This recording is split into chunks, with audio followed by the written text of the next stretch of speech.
this on the opposite side.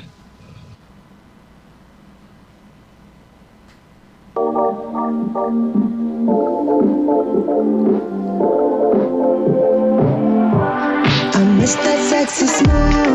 Looking for. Oh, yeah. We got Rollo Tomassi today. I should have brought him in for the dance. I don't know if you dance. There you go. This is what I'm talking about. This is how we get the views, Rollo. We start with a dance. We have a big show for you today. Very, very exciting stuff. We're going to be talking about everything from vibrator culture, you know it, yes. Male sedation, the systems agenda. I'm going to get into some politics with Rollo as well. FBI targeting of political opponents, the neutering of men on a TV network, a show that a lot of women love and watch. We're going to break it all down for you, that and more. He is back by popular demand. He's here today, the rational male. You know him, you love him. He needs no introduction at this point. Rollo, thank you for joining me today. I appreciate it as always. You had me at vibrator culture. There you go. It's a real thing, as you know. Needs to be dissected. We can talk about male and female sedation, and we know the vibrators play a role in that. So welcome, everyone. Today is also, by the way, today is also National Coffee Day. So, there you go.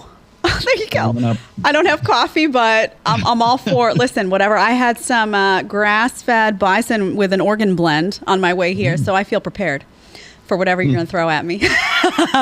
Well, welcome, everyone. Tyler's going to be managing the chat, so please, super chats, head over there and ask your questions, make your comments. I'm going to hop over there as often as possible to get you involved. I want to start with, I was going to start with some gender activism and what's going on as we in 2022 deal with a lot of people who want to take away facts and want to ignore the reality that there are men, that there are women, that there are biological differences. We can't even call a man and a woman anymore. You guys know that.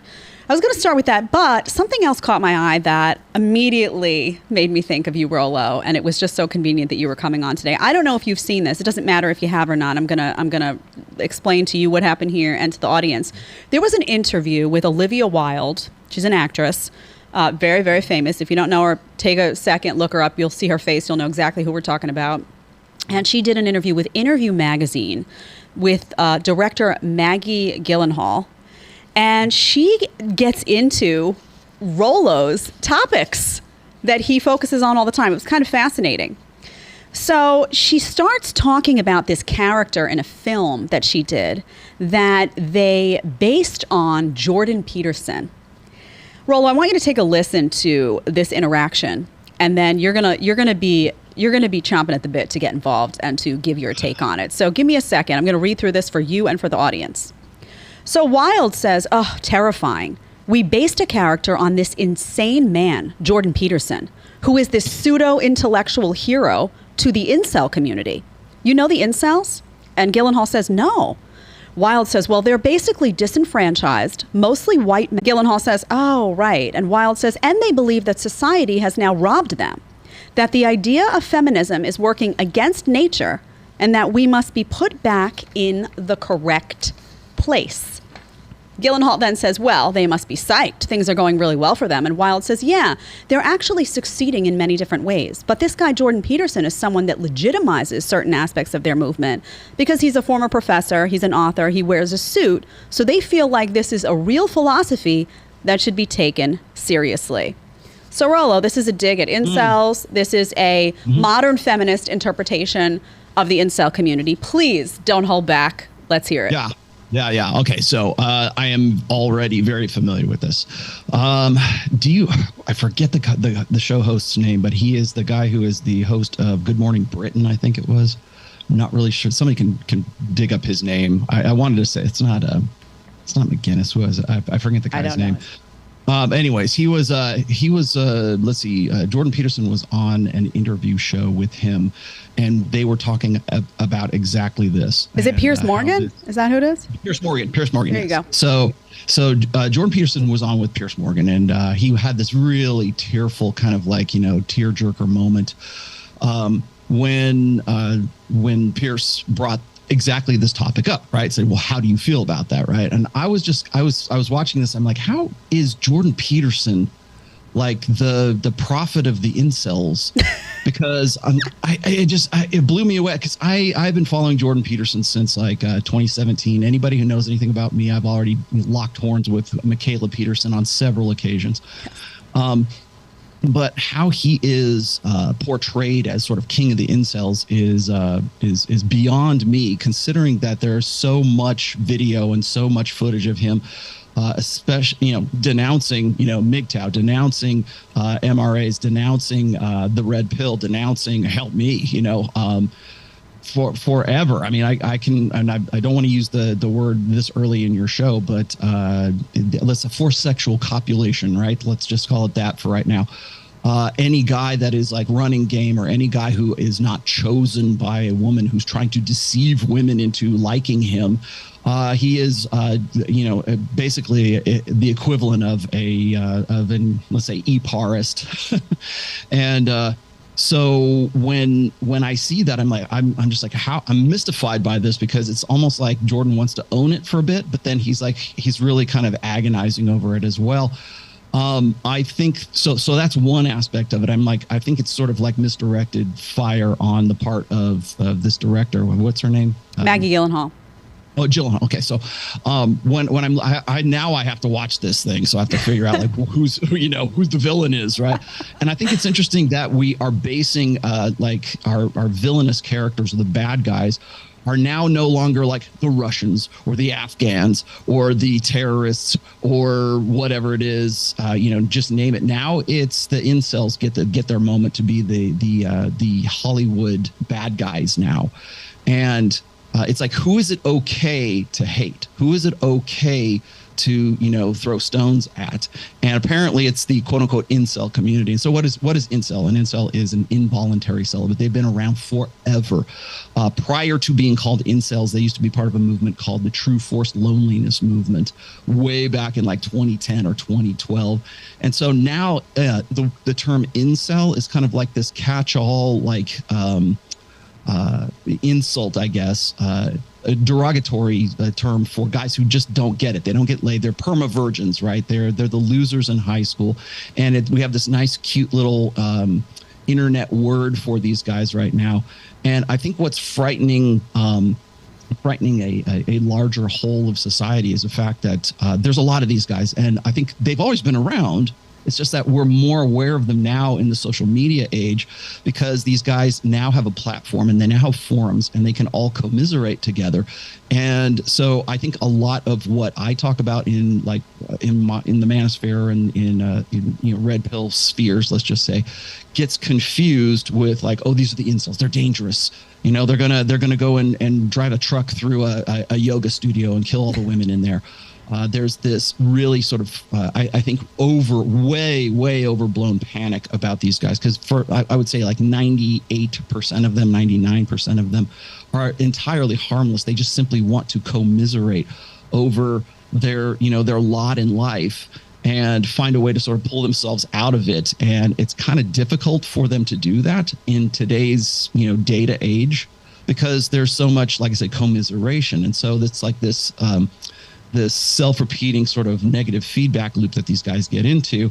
And so now you see a director, you see writers, especially female writers, see them as the enemy, because they're beta males. And God forbid these guys actually have some sort of voice or some sort of empowerment in a gynocentric social order that doesn't need men, but it wants men, and it doesn't want them. So I really think that's sort of the beginning of this. And that's why you get like popular fiction, like how popular it is.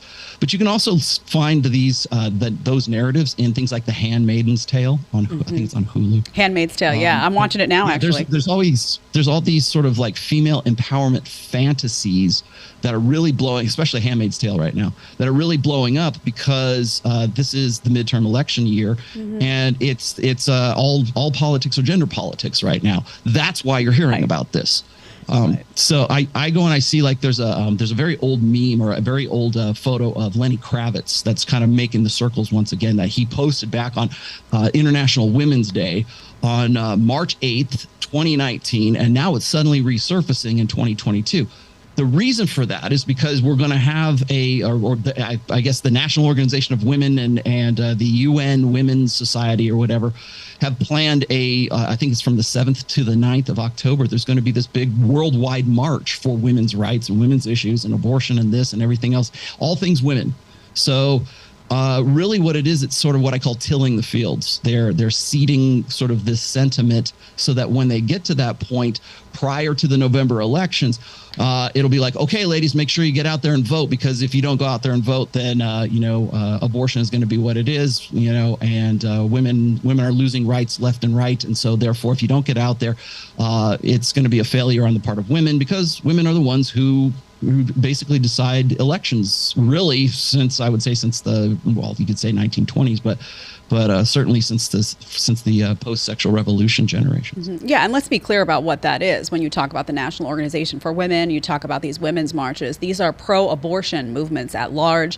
These are not movements that care about women, or you wouldn't have seen the heads of the National Organization for Women shaking hands with the likes of Bill Clinton, who was a total womanizer. It's not about that. It's all about politics. It's all agenda-driven. It's, the left-wing agenda at its best. And now somehow, they'll talk about equal pay, which we've dissected on this show, which we know that that's a huge myth, the way that it's presented by the left. They'll talk about, women's rights being confined to their ability to murder a baby in late stages. And that's where it ends, really. They don't really talk about issues that really stand to benefit women. And it's a pro-hyper promiscuity culture that they're seeking to, embellish and add to. So that let's be clear about what that is. And I think you're right. I think they're gearing up right now for a midterm election season that they need to rely heavily on the recent abortion ruling, which has been distorted. They have tried to make it, sound like abortion has been removed, that it's now illegal, when instead what really happened is this became a states' rights issue, which is where it should have stood all along. So I think you're 100% right. The manipulation that's going on right now with respect to women at large. And you're going to see, by the way, Rollo, you're going to see just quickly women's magazines picking up on all of that. I mean, this is just going to become a thing. Yeah, go ahead, please. Well, it started, I was going to say it was Elizabeth Warren. It started really in, I think it was late March or early April, when she started talking about how they really needed to lean on President Biden for student debt consolidation or student debt forgiveness. And when you look statistically, I've had these discussions, by the way, with George Gammon on Valuetainment of all places too. We were talking about how the student debt forgiveness was actually part of the Biden platform, back in 2020, and he never really made good on it. Well, the reason for that is because they were reserving that for the midterm elections. Mm-hmm. And so you've got Elizabeth Warren, who is, I still have the tweet. I could probably go dig it up for you. But she was saying, we really need to lean on President Biden. This is March of this year. We need to lean on him to make good on his campaign promises of debt forgiveness, because it gives women a fair shake, or women a fair start. And the reason why she's bringing that up is because at least 2/3 of student debt in the United States is held by women, because women enroll and graduate at much higher rates than men do. So it is last I counted, it was, I believe, at $1.7 trillion was the debt. And so that was a big deal. And I jumped all over that because I knew that was coming. And so that happened right before, literally 2 weeks before the quote unquote SCOTUS, the Supreme Court of the United States, leak about how they were going to rule on Roe v. Wade. Mm-hmm. And it was a leak and everybody was losing their minds, but they knew it was coming. I mean, if you go and you listen to the rhetoric of that time, you listen to Kamala Harris, you listen to Elizabeth Warren, you listen to AOC during that time, during April to about May when the leak hit. Well, this was before the ruling. They were just losing their minds because they knew that was the plan. They knew that was the narrative that they were going to go with. Sure as hell, that as soon as June rolls around, like you said, they kick it back to the states. It's not a federal thing now; it's back to the states. That's when you see companies like Tesla and Morgan Stanley, Starbucks, Amazon are all coming up with these plans to say, ladies, if you happen to live in a non-abortion state and there's another abortion state that's next to you, we're going to give you up to $4,000 in a passport so that you can cross state lines, go have an abortion in another state, and then come back and go back to work for Amazon or for Morgan Stanley or whoever's offering the thing for you, offering the stipend to you, as if that's a benefit, part of the benefits package if you happen to have a vagina and you work for those companies. So the fact that they were already planning and preparing to do that prior to the ruling even coming down, that lets you know that the narrative, the fix is already in, that the narrative is already there. So when I was looking at that, I'm like, okay, now we're back to the gender war. Now we're back to gender politics, because that's how they're going to get the ladies out to the polls in November. And I made this prediction back in March. I said, you're going to see it ramp up right around the end of August, maybe into the middle of September. And here we are. We're making villains of incels. We've also got the young lady. You were probably. I'm sorry if I'm preempting you here, but you're probably going to talk about the young lady in. Oh, did we lose him? Okay, we're going to get him back. Don't worry. She yeah, I think we're going to get to that, but the idea that women's issues are an international crisis and not just an American crisis is going to ramp up right up until we get to the point where we're at about November 8th. And then right around November 9th, November 10th, all of it goes away.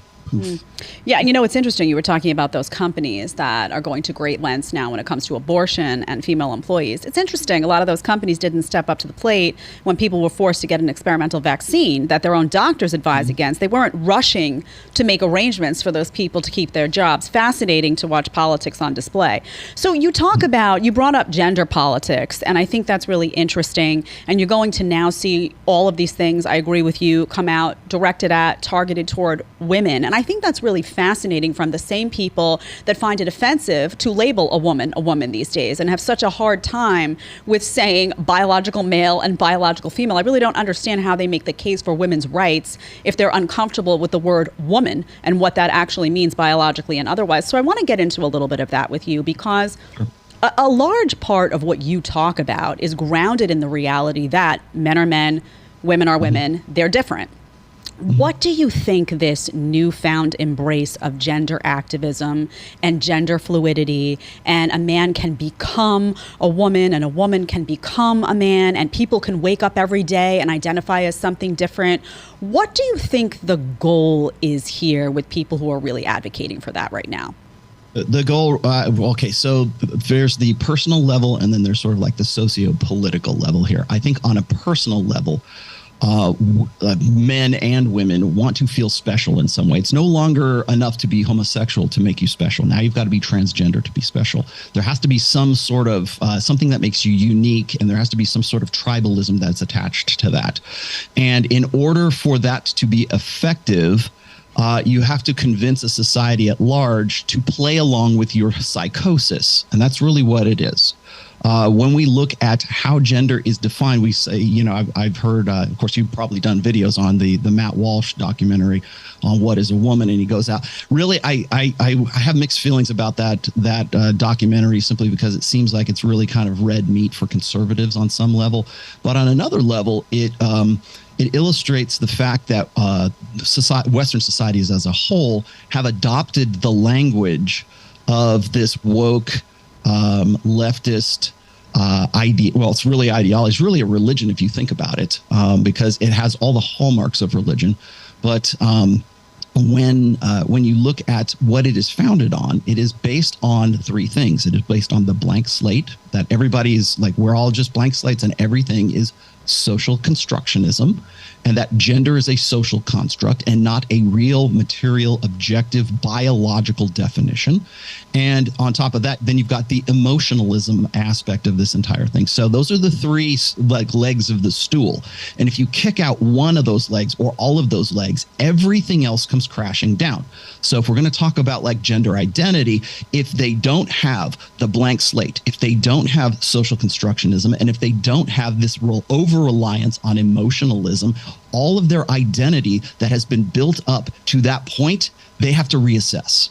So, for instance, when Matt Walsh was on Dr. Phil, and he was on there with the bearded lady, as I call this person, I don't even know what to call him, her, whatever it is. And he's on there having this discussion about what is a woman. And so he's on there with a bearded lady, transgender man who wants to be a woman. And then you've got the college professor there who's a gender studies professor, and she's regurgitating the same kind of intersectional wokesy, feminist, gynocentric ideology. She's basically a prophetess of this new age religion, and it is founded on the idea that gender and identity and well, first of all, gender and sex are two separate things. Whereas if you ask any evolutionary biologist, evolutionary psychologist, they are intimately connected. So there is this conflict, I think, of this new order information that is confounding and conflicting with these ego investments that these people have in their own identities. And the only way that those identities are supported and stay afloat is if people play along and use their gender pronouns and use that language, and they play along. It's kind of like, Junior wants to be Superman or Spider-Man, so we're going to start calling him Spider-Man, or we're going to start calling him Superman, or we're going to start playing along, and we don't want to break character when in fact we know in the back of our heads that it's all bullshit. We're looking at this just thinking we're playing along with the child, and that's really what we're doing. When you placate to a kid long enough, that kid is going to make demands. That kid is going to be the one who's going to set the tone for authority in that relationship between the adult and the child. And that's really where we're at right now, I think, anyways, on a larger social narrative. So like I said, there's the personal, like one-on-one narratives, and then there's the larger scope of like, we're all going to play along with this nonsense that a woman could be a man and a man could be a woman, right up until reality smacks them in the face, and we see the number 463rd male swimmer in the world becomes the number one female swimmer in the whole world. Or you see like wrestlers who are transgender wrestlers who go into competitions and they dominate there. Or you'll see, we have this idea that women can do anything a man can do, and men can do anything. Men can be just as nurturing and be just a mother and everything else. And we swap those roles because it's reliant on one thing, the blank slate. It's reliant on social constructionism. So when we say, hey, Mr. Mom or Dad can be a stay-at-home dad and be just as effective a mom as a dad, or vice versa, and we glorify single motherhood because of this idea that you don't need a man, you might want him, but men and fathers become superfluous when that woman becomes sort of this androgynous thing that can fulfill both roles. That is what we have been playing along with since the sexual revolution, and it has escalated up to the point where we're at here in 2022, where we're asking for objective definitions of what is a man and what is a woman. And the reason why the bearded lady on Dr. Phil could not answer that question, and pretty much everybody in that documentary couldn't answer that question, is because if they were to give Matt Walsh a definitive answer as to this is a man and this is a woman, it fundamentally challenges their identity that's been built up all over this time. Because if I can say this is a man and this is a woman and you ain't it, that forces you to go and reassess your entire identity. And that's not, they simply don't want to have to be forced into that situation. They don't want the truth forced upon them. So it's interesting that you're talking about identity and using that word identity. I don't know if you saw the Italian Prime Minister-elect's speech this week, the female, and she came out and she used that word a lot. She was talking about identity. She talked about religious identity, gender identity, individual identity. And this is one of the things she said that I pulled out. She said, because everything that defines us is now an enemy for those who would like us to no longer have an identity and to simply be perfect consumer slaves. That really spoke to me because I'm always talking about how the goal of the system at large, at all of its different levels, is to remove facts, to remove people's identity. If you remove someone's identity, you essentially make them weak, confused. They don't know where to turn. They can't really build a backbone. They can't. How can you build a life for yourself that's productive if you can't even define who you are? It's utterly ridiculous. It's not grounded in fact. And I think the goal is to create isolated, weak, sickly people. So what did you make of her speech? And one thing that I thought was hopeful, I don't know how you'll feel about this, but it got a lot of play, and there were a lot of people not only in Italy but in the United States that heard that and said, yeah, this is what I'm talking about. She called herself a woman, she called herself a Catholic, she called herself a mother, and she didn't give a shit how anybody received it. And people were like, yeah, where is this in this country? Your take. Yeah. Okay. Well, a couple of things. I did see that story. I was made aware of it through, I want to say a senator or something like that. For a U.S. senator was actually drawing attention to that on his Twitter feed. And I happened to be following that. And the guy was talking about like, why is it that, mainstream Western media isn't covering, we have a female prime minister in Italy, and my smart ass, knee jerk answer is, well, if gender is just a social construct, then why does it matter if she's a female or not? I love it. Why bother? Right. I mean, that's really the answer. But moreover, I think what her messaging is it reflects human tribalism. And that's how the machine is built. Once again, we have an empirical, objective state of humanity that we simply want to erase with like convincing everybody that gender doesn't matter, identity doesn't matter, nationality doesn't matter, religion doesn't matter. Whatever your tribal affiliations are, should not be as big a deal as aligning yourself with this wokesist, leftist, progressivist idea, or gynocentric in that case too, ideology. And that's essentially what it is. So it's abandon all of your tribalism, abandon anything that makes you tribally identified, and belong to this consumerist culture that is based on on wokesist ideologies. But I think the larger scope of what she was saying, I think, has more to do with human tribalism. And I've actually kind of locked horns with Jordan Peterson over this as well. It's my take that human tribalism is a feature and not a bug. That's how we develop societies. And we're all going to lean towards some form of tribalism. So, for instance, the company you work for, that company is your tribe. The religion you subscribe to, that is your tribe. Your family really is your first tribe, because there's what's called kin altruism. So your family, your wife, your kids, those are your first. We always say family first. That's because your tribe, your first tribe is your family, for better or worse. And then there's other little sub tribes. If you for instance, I play in a band. That's a tribe. When I go and I create music with the people that I create with. If you are, if you're your workout partners, that could be your tribe at the gym.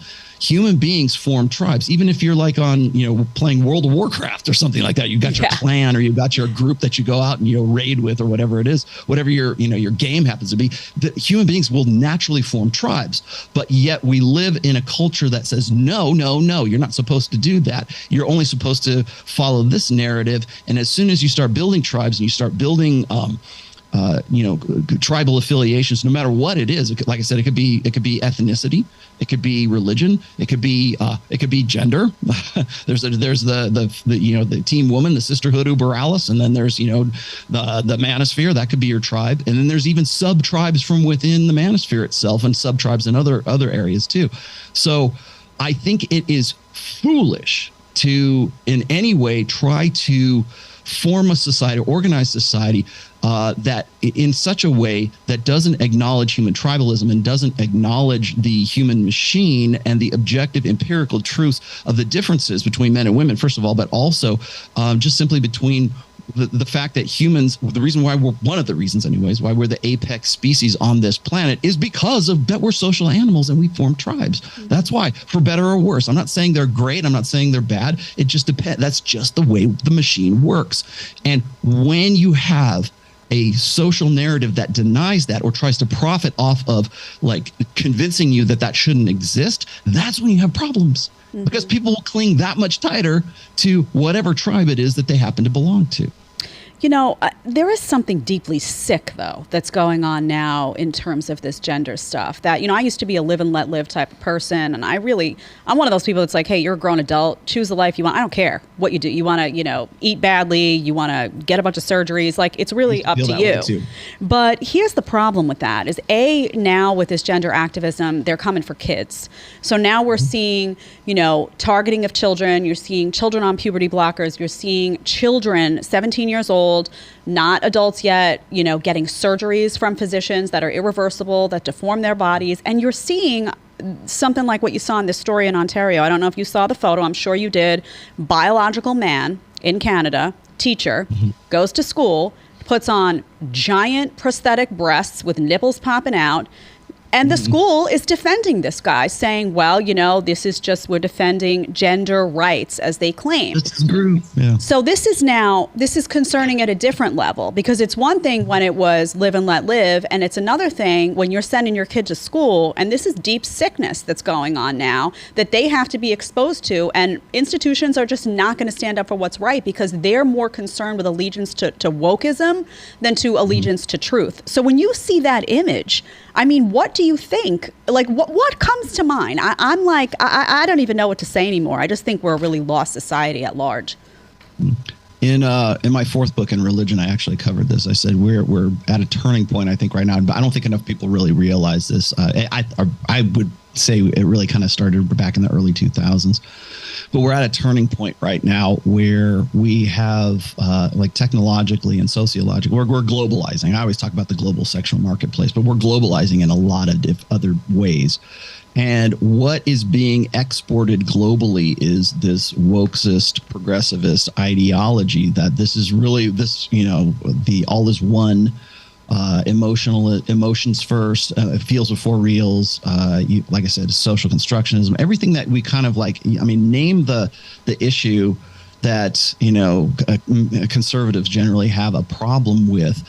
And I will show you how that has been exported to the world over the course of really the last 30 to 40 years in terms of globalizing. Now, with the advent of the internet, we can now mass produce that. We can now produce propaganda on a worldwide scale, whereas before we were limited to, on a by country scale. So now you see stuff like this and we go, well, why are they defending this guy? This guy's clearly mentally ill. Do you remember, did you ever watch MASH back in the day when Jimmy Farr was like, Klinger? Yeah. Mm-hmm. And he was a cross-dresser. And the reason he was doing that is because he wanted to prove that he was insane so he could get drummed out of the army and go back home, right? Because that was a form of cross-dressing and transsexual. That was a form of insanity right up until a certain point. And now it's what makes you unique. Now it's part of the, 72 different genders that we're all supposed to be on board. Like, okay, let's all play along with this narrative now. Mm-hmm. And it used to be that was a mental illness. When did it become not a mental illness? And I would say that was probably at the point at which we started mass producing and exporting, militant style feminism, militant style wokeism, for lack of a better term. Just this, it's an ideology that has been sort of disseminated throughout the world. But really, and again, this comes back to the book I was my fourth book. In religion, I mentioned this. I said we are at a turning point right now where our ideologies and our memes, our ideas, our beliefs, our convictions, our thoughts, our language is going to define the realities for generations to come. Whereas before it was like we're just kind of flying by the seat of our pants, fighting wars and trying to make the best of things and trying to really sort of live the best lives that we can. Now, and I mentioned this in terms of like plotting the human genome or the fact that we can do genetic engineering very, very easily right now. What is right and what is wrong? What is a good use of, like, say, genetic engineering, and what is an unethical use of genetic engineering? And so when we look at, like, say, the mRNA vaccine, and we look at that, we go, is that a good use of that technology? Because what it's going to do is it's going to affect the next generations. So I put it in these terms. I said, well, if they ever find a gene or a combination of genes that contribute to homosexuality, should we correct those?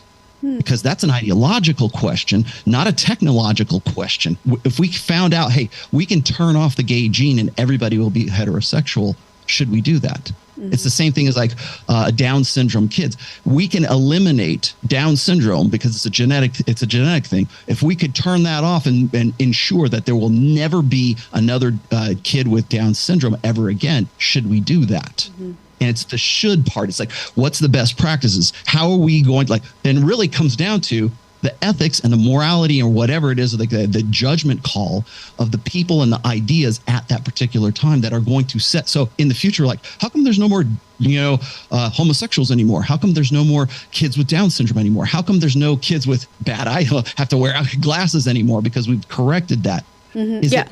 It's not. We're so, and this is, I'm going to steal this line from Jurassic Park. You know, we're so focused on being able to do something, we never ask ourselves, should we be doing that? Yeah, and people do that with, people who donate their eggs, and they go through a whole process of weeding out genetic abnormalities. And their goal, I have a friend of mine who, her mom has some sort of abnormality that she wanted to make sure wasn't passed down. So they went through a whole process of how to weed that out. So there are people already who make decisions like that about certain things. And I think the societal question becomes, which things are acceptable, which things are not, in terms of trying to sift out, can you do it all? What is acceptable today may not be acceptable tomorrow. So it's also, a construct around, what society deems appropriate and what those conversations look like. I want to ask you, though, because politics and, I talk a lot about politics. It's no secret that I'm a conservative. And when this year I really got into reading about the red pill movement as it relates to dating and relationships, what I found is that a lot of the men in the red pill movement were politically conservative. Not all, but the vast, vast majority. Why do you think that's the case? I think that okay. So I've been asked this a dozen different times. First of all, I was never really a Trump supporter, but I voted for Trump because he was a much better choice than Hillary Clinton. And I voted for him again because he was a much better choice than the dementia-addled Joe Biden, right? Yeah. So I made the best choice, but I can remember, and I got run up the flagpole for this during the election season when there was the debate between Biden and Trump, and I'm like, are these two guys really the best we can do? Right. Like, is there anybody else I can sort of listen? Is there another debate I'm missing? Right. Because I'm like, these are the two guys. I'm like, okay, but they have to represent the best of the guys that we can offer up for the most important position in the United States, right? Mm-hmm. And I got run up the flagpole for that because the moment I said, is Trump and Biden, are they really the best we can do? And people just lost their shit on me from either side, right? Mm-hmm. Just for asking a simple question, right? So I'm not necessarily politically conservative or politically liberal or whatever, or anything. I don't want to say I'm right in the middle or anything like that, but I'm just sort of a buy issue kind of thing. So if people were to listen to me talk about gender issues, you'd probably think that I'm very much a conservative. When I talk about abortion being the ultimate expression of hypergamy, people think that I'm suddenly anti-abortion and pro-life. And I'm like, well, that's not what I said. I can tell you if you want to ask me what my personal feelings are about that. I'm happy to talk about that. But I'm very careful to present things in as objective a way as possible. So when I say abortion, the reason why women fight tooth and nail to keep abortion safe and legal is because because what's the function of abortion? It is a fail-safe for bad reproductive choices. And so they want to have that fail-safe. I understand that. But me bringing that up or asking uncomfortable questions is enough to either to pigeonhole me as this person or that ideology or this ideology.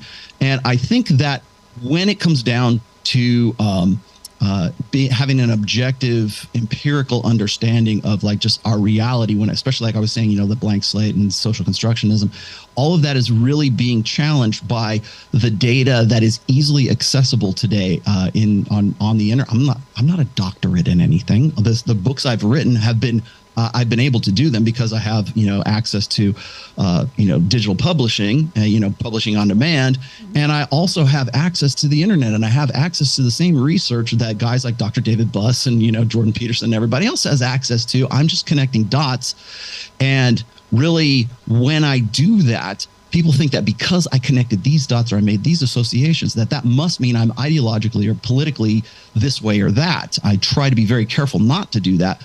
But I do see what you're saying, because a lot of people want to turn the red pill into a political movement. They want to say that the red pill is if you're a Trump supporter, if you call yourself red pill, you are a conservative, or you're alt-right if you are in the manosphere. And that's not necessarily always the case. It's just that it's a convenient way to categorize one's tribal enemies. And so if you're on Team MAGA Red Hat, or you're on, Team Blue, whatever it is, people want those tribal affiliations. And if it sounds like you are in any way questioning something that might be an ego investment for somebody who is politically left, just the question is enough to categorize you. So you might not necessarily be a Trump supporter, but the very fact that you brought up the fact that, hey, maybe there are specific, objective, empirical definitions of what is a man and what is a woman, that automatically turns me into a Trump supporter. But so I can see why you would say that.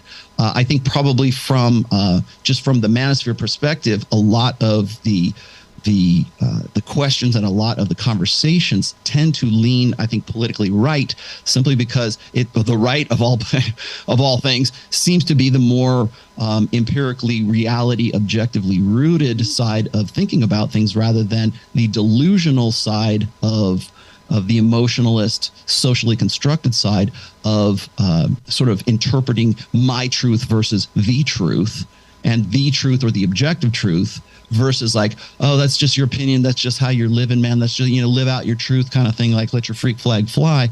That's definitely a non-red pill way of thinking about things. So I understand I know where you're coming from. Yeah, and also, I mean, you can't be a self-empowerment movement is not a leftist movement. I mean, when you listen to some of the footage of an Andrew Tate talking about get your ass to the gym, you own your own life. A lot of these guys that I hear are always talking about personal responsibility, and these are values that the left can't stand. These are just things that they oppose consistently in every area of life. So I think, it's funny when I heard Tate say, well, I'm not really political. I was sitting here saying, well, yes, you are. His reasoning for saying that was that he probably doesn't trust politicians on either side of the aisle. That's completely reasonable. Yeah. I don't sit here and say I trust Republicans. They're fundamentally useless on most things. However, the right is much more in line with a personal responsibility movement and a own your life and your choices and a pro-freedom movement and a we are not going to censor you just because you have a different opinion movement. So I think the alignment probably falls into place there. Tyler, I'm going to come to you in just 1 second for the super chats. Okay, cool. I want to get comes down to like individualism versus collectivism. Yeah, of course. The collective side of things happens to be the more leftist or progressive side, whereas the right side tends to be more about rights of the individual. I mean, taken to the extreme, both of those can be unhealthy, but right now we have taken collectivism to such a high extreme that when you start talking about things in terms of individualism, that's when you ban Andrew Tate. That's exactly right. And the groupthink, I think, has become so prevalent on the left that, you're essentially fighting when we talk about the system. It's just so many large entities. It's, it's big pharma, it's big media holding hands with big pharma, it's, big tech, it's big Hollywood. It's all of these huge forces that are holding hands and really just deciding we're going to agree on X, Y, and Z, even if it sinks society. And in fact, it is sinking society at large. Yeah, I was good. Academia as well. Oh yes. I one time, I think I forget what show I was on. I got into a conversation about how like conservatives were anti-science. And I'm like, yeah, well, you could make that case back in the 80s or something, when there's sort of this anti-evolution, narrative that was running along in conservative circles. But then right now I would say that it is actually progressive left that are anti-science. And the only difference between those two is that the progressive left are in academia, and they're the ones that are teaching that. So it's whatever is scientifically convenient that falls in line with whatever the political narrative is. And if you ask questions, or if you look under the rocks, or if you look under the hood, and in a scientific sense, you ask the wrong questions, then they become very, very anti-science, because it all falls back onto, like, again, social constructionism, the blank slate, and emotionalism. Okay, so I want to shift over. Tyler's going to let us know when we have something that we want to get to, but I want to shift over to something that was really interesting. I actually had sent you a message about it a while back, a few weeks ago. Carnivore Aurelius had put up this graphic. I want to talk about the differences between men and women a little bit here, and some of the challenges I think we're facing in the world as a result of the refusal to acknowledge those differences.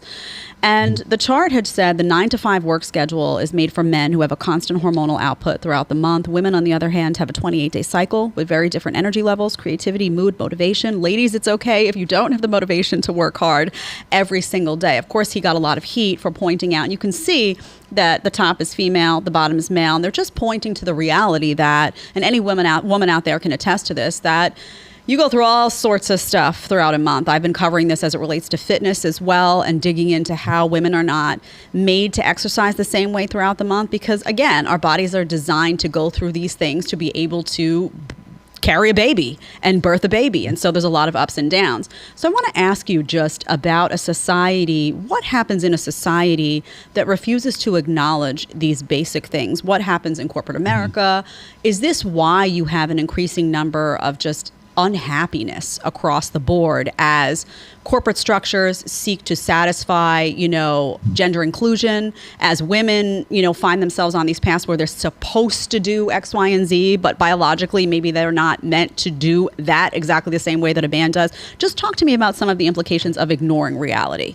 Sure. You just brought it up. The easiest illustration, I think, is in the American workplace, because really in a post-sexual revolution society, really since the late 60s, like when I was born, like 68, right? Since then up to where we're at right now, we're still in the middle of this experiment. By the way, the sexual revolution didn't end. It's still going on right now, and we're still trying to figure this crap out. And as part of that, we have a feature of that, let's just say, is we have inserted women into the American workplace. Now, people will say, well, it's the Rockefellers, it's the Illuminati, it's whoever. That's not, it's irrelevant to the conversation when I'm talking about what I'm about to say here. Is that when you look at the American work culture, it was created by men for men. And that's really what the graph is kind of getting back, Carnival or whatever his name is really kind of getting to here, is we have inserted women into what is essentially fundamentally a hierarchical organization. There's the CEO and the CFO and the COO, and those are reflective of other organizations of men. So you've got, like, say, the military is an easy one, right? You've got the colonel, and you've got the general, and you've got the major, and you've got the lieutenant, and you got the sergeant and the corporal, all the way down to the private. So it's like this chain of command. We reflect that in so many different other organizations, in our churches, in our schools, in our, just think of the organization that is a hierarchically based organization. And those are all based on the way that men would organize societies. Now you have those pre-established. And so we put women into those positions, and we think, well, because we believe in the blank slate, because we believe in social constructionism, because we believe that the patriarchy is this fundamentally oppressive thing, we're going to put women into these hierarchical organizations that have existed for a long time right now. And women are going to come in there and clean house and take names and kick ass and be alpha females. And the first thing they do is they try to turn those organizations into something that is more comfortable and more fitting for women. So that's when you get like Bagel Tuesdays, and that's when you get, ball pit in the middle of the workplace, and you get like, team building, talent shows and shit like that. And it's not about one hierarchical organization competing, like cutthroat competing with another hierarchical organization. I mean, if you look at the early car companies, it was bloody warfare between them because it was one men's hierarchy against another men's hierarchy, and we just happen to call them businesses, right? So it was who's going to do the best and who's going to survive and who's going to kill off the competition. Now you put women into that situation, to the American workplace, and they get in there, and their first priority is to make that workplace more comfortable for women. So then it's like I said, I'm joking around with, like birthdays on whatever, get a birthday cake and whatever, coffee Tuesdays. But also there's, pregnancy leave, which I'm not saying is not necessarily a good thing or a bad thing, but I'm saying we didn't even consider that until a point where women started becoming so commonplace in the workplace that ended up becoming a necessity. And then it's like, okay, well, we need childcare. Oh, we need an easier commute. Oh, we need to, give Jill the day off because she's having a really heavy period this week, kind of thing. And so now we're making all of these so the organization now no longer exists in a hierarchical fashion to compete against other organizations. It exists to serve and the comfort and the needs for women who have been sold on this idea through popular culture over the course of really 60 years in schools, that they can go and they can do anything. You can have it all, baby. And so when they get into those situations and they find, it kind of sucks to work 40 hours a week. It kind of sucks to work 50 or 60 hours a week like a man would, because I still want to have kids. I still want a family. I still want a rewarding career. And so that's one of the reasons why you'll see women gravitate towards like human resources. And that's why you see them look for more people people-oriented jobs. I mean, this is not anything revelatory. I mean, if you can look at the studies and the TED Talks that like Dr. Steven Pinker has done about this, like men and women are different. Women tend to be more focused on people, and men tend to be more focused on things. For women, the idea of organizing a society or organizing a business or organizing any organization is almost always in a communitarian style, because that's how women are. So it's like, well, we want to be more egalitarian, we want more equal, we want to have, unless the girl's pregnant, you get a little extra kind of thing. Whereas men are much more hierarchical and much more merit-based. And when we put women into those merit-based organizations, that's when things sort of go kafritz, because now we've changed the fundamental nature of that organization to accommodate the comforts and the needs of women. And then fundamentally, if you take that up to like the governmental level, that's when you see when women come into I don't know if you're aware of this, but like the director of the IMF, the ECB, the World Bank, and pretty much I think 16 Western countries, the purse strings, the economics, administrators or ministers, whatever, are all female.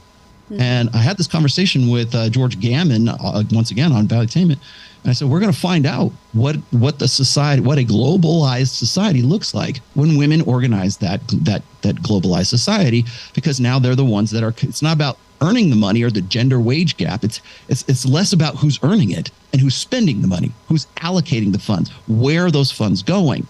So when we talk about women only earn 77 cents on the dollar, which is nonsense, it's already been disproven, debunked for the last 10 or 12 years. But it's not about the earning, it's about the spending. So another fun fact for you is that worldwide, women earn $18 trillion, whereas worldwide they spend $28 trillion. So it's not about who's making the money. It's about who's allocating and using those funds for commerce, really, and who's directing and allocating funds. That's where your focus really needs to be. So when we look at things that seem like they're very unflattering to men, or we think that, it's evidence of the patriarchy, it's not, because we've been really focusing on those things since the early 70s. Whereas now what we really need to do is look past the smoke and mirrors and say, who's spending the money? Where's this money being allocated? And who's in charge of this whole thing? Who's printing more dollars? It's not men printing more dollars. It's women that are printing more dollars. Yeah, you remind me of that Lenny Kravitz image that you referenced. I think we're talking about the same image at the start. It was a reference to a photo about Women's Day, and it said something to the effect of men have been in charge for a really long time, and look where we're at, so it's time to hand it over to women. I can quote it for you. I have it right here. It says, it's time to turn it over to women. Men have had their chance to run the world, and look where we are. And that's a really interesting question. A world that we turned over to women. Well, that's really interesting, because that is what you're told. Even, I grew up in school, I'm thinking, 3 decades ago, and I was always told, it's a man's world, and now it's time for, women to come up in a man's world.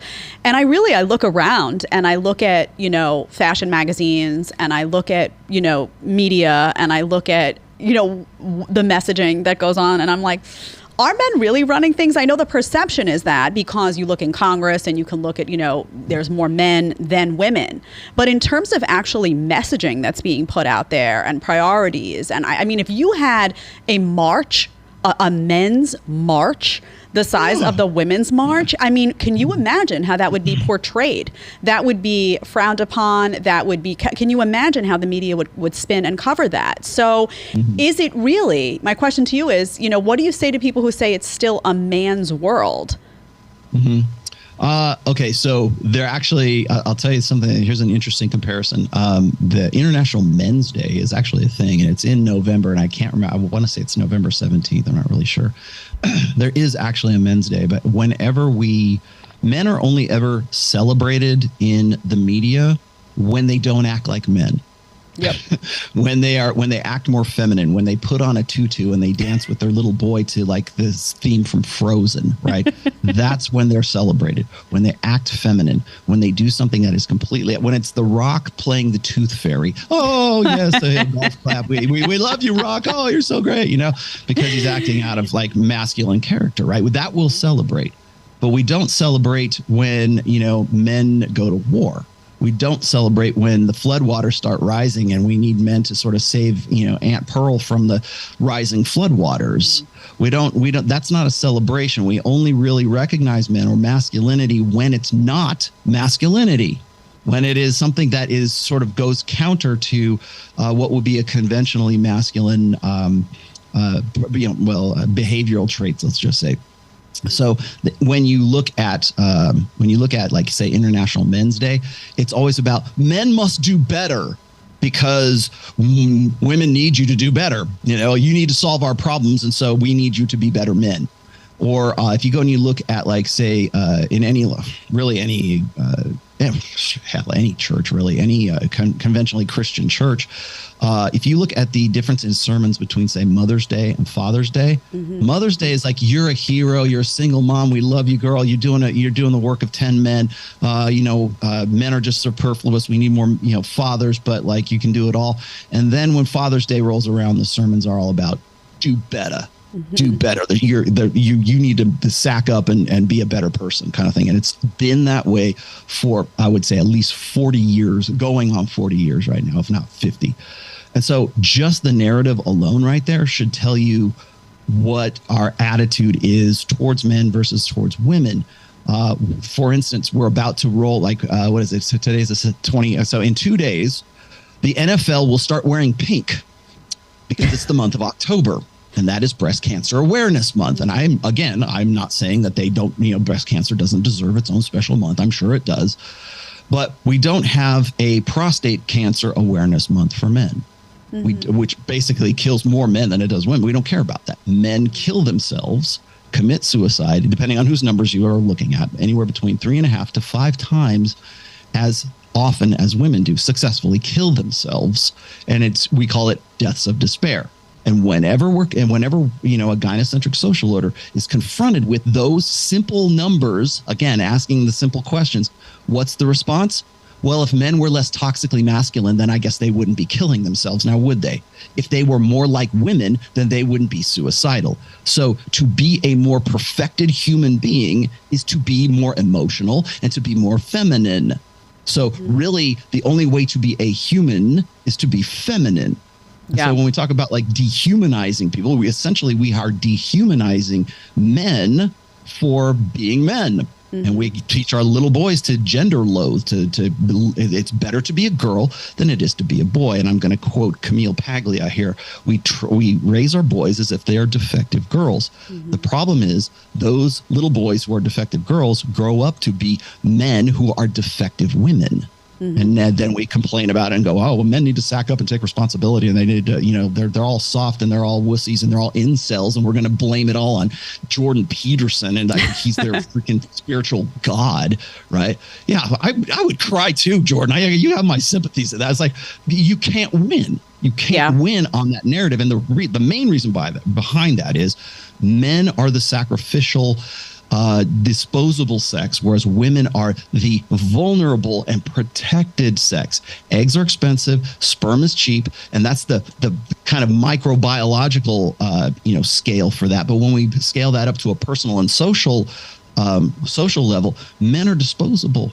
We're the disposable sex. We're the to be a man is to sacrifice. Rollo. To sacrifice to everything so that you can produce more resources, so that you can produce more stuff, so that you are the guy who is going to be able to provide for a wife and kids. Now take that and scale that up to a commercial or an economic level in the American workplace, and you get very effective, very efficient workers as a result.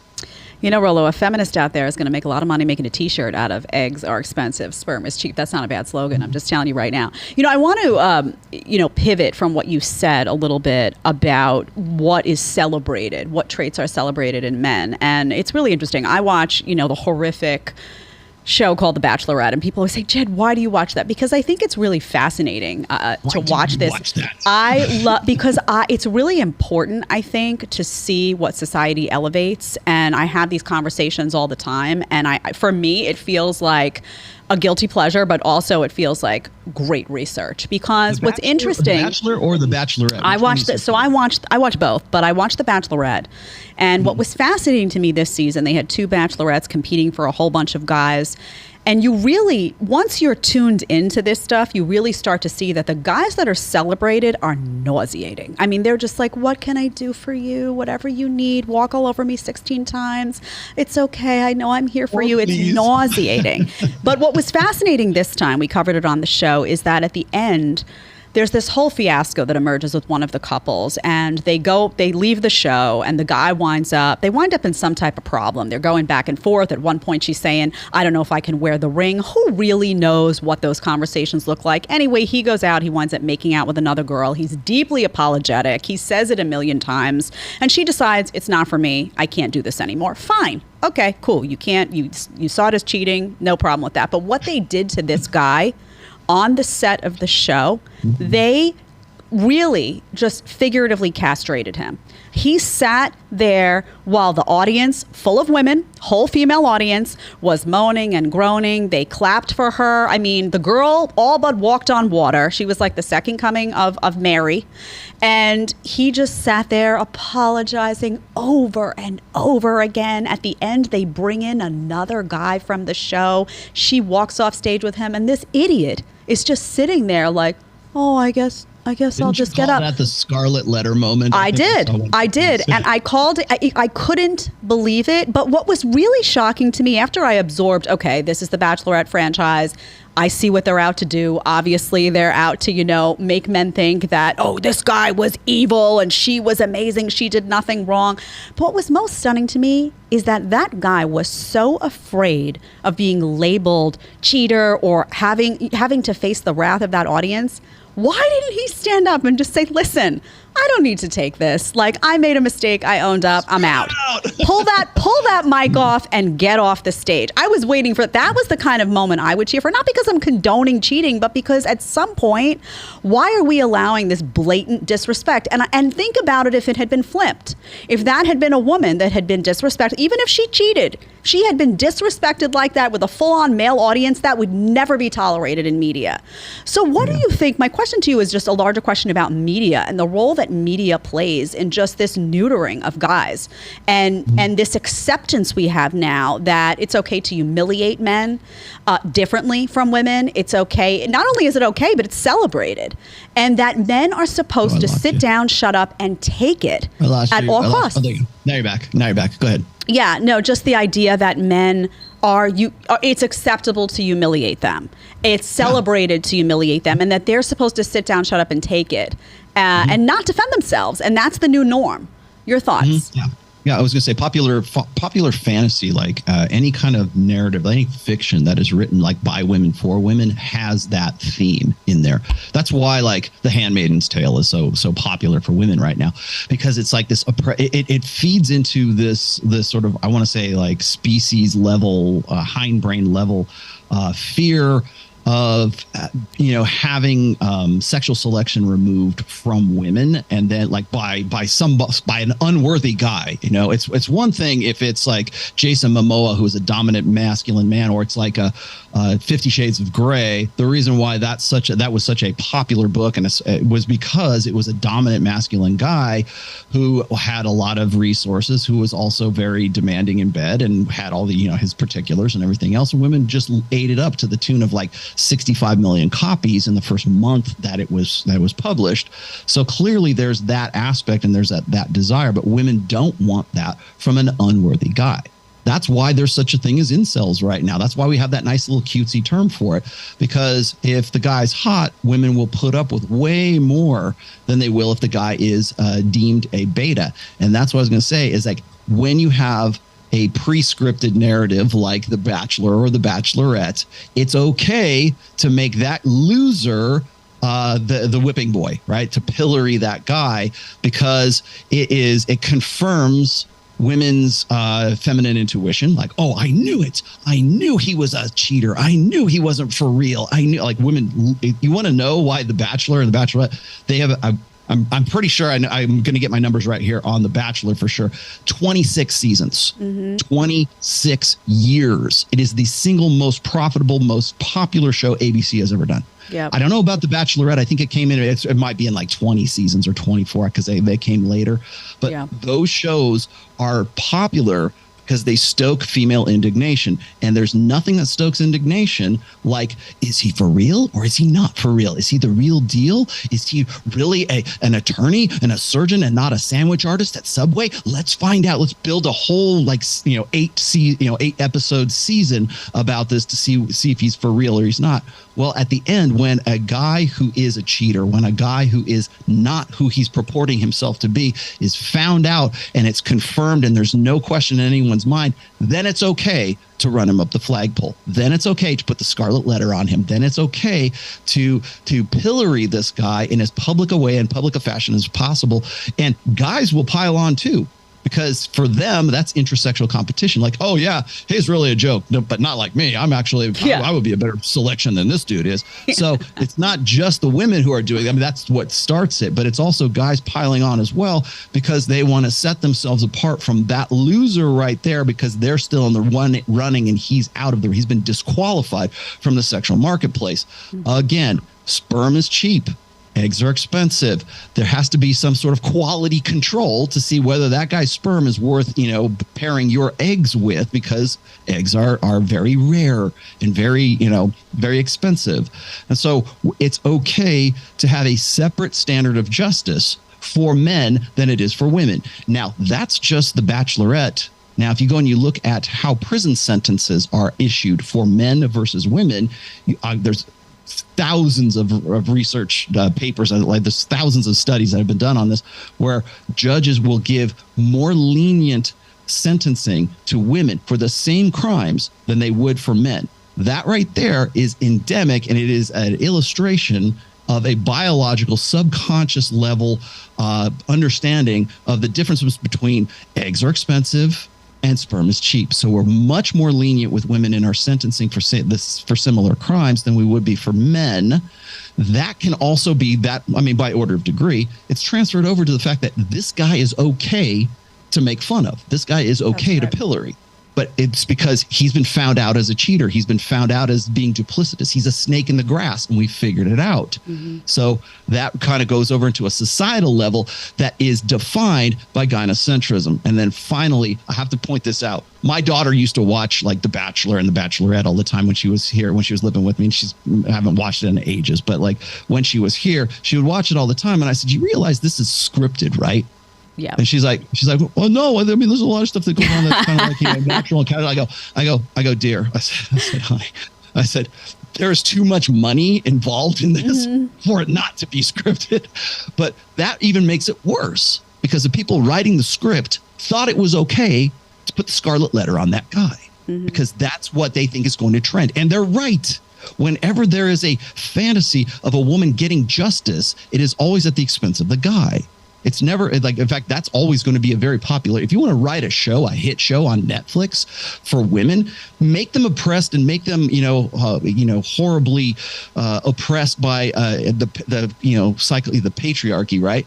And then towards the end, the last couple of episodes, have them triumph over it and crush the guys who were their oppressors. That is always going to be a more popular narrative than anything else, to the point where they will take real life situations, write a fantasy about that situation where they did actually win, when in reality they didn't actually win. Yeah. See, I think the backlash to this stuff, though, is growing by the day. I watched that and I was just beyond disgusted.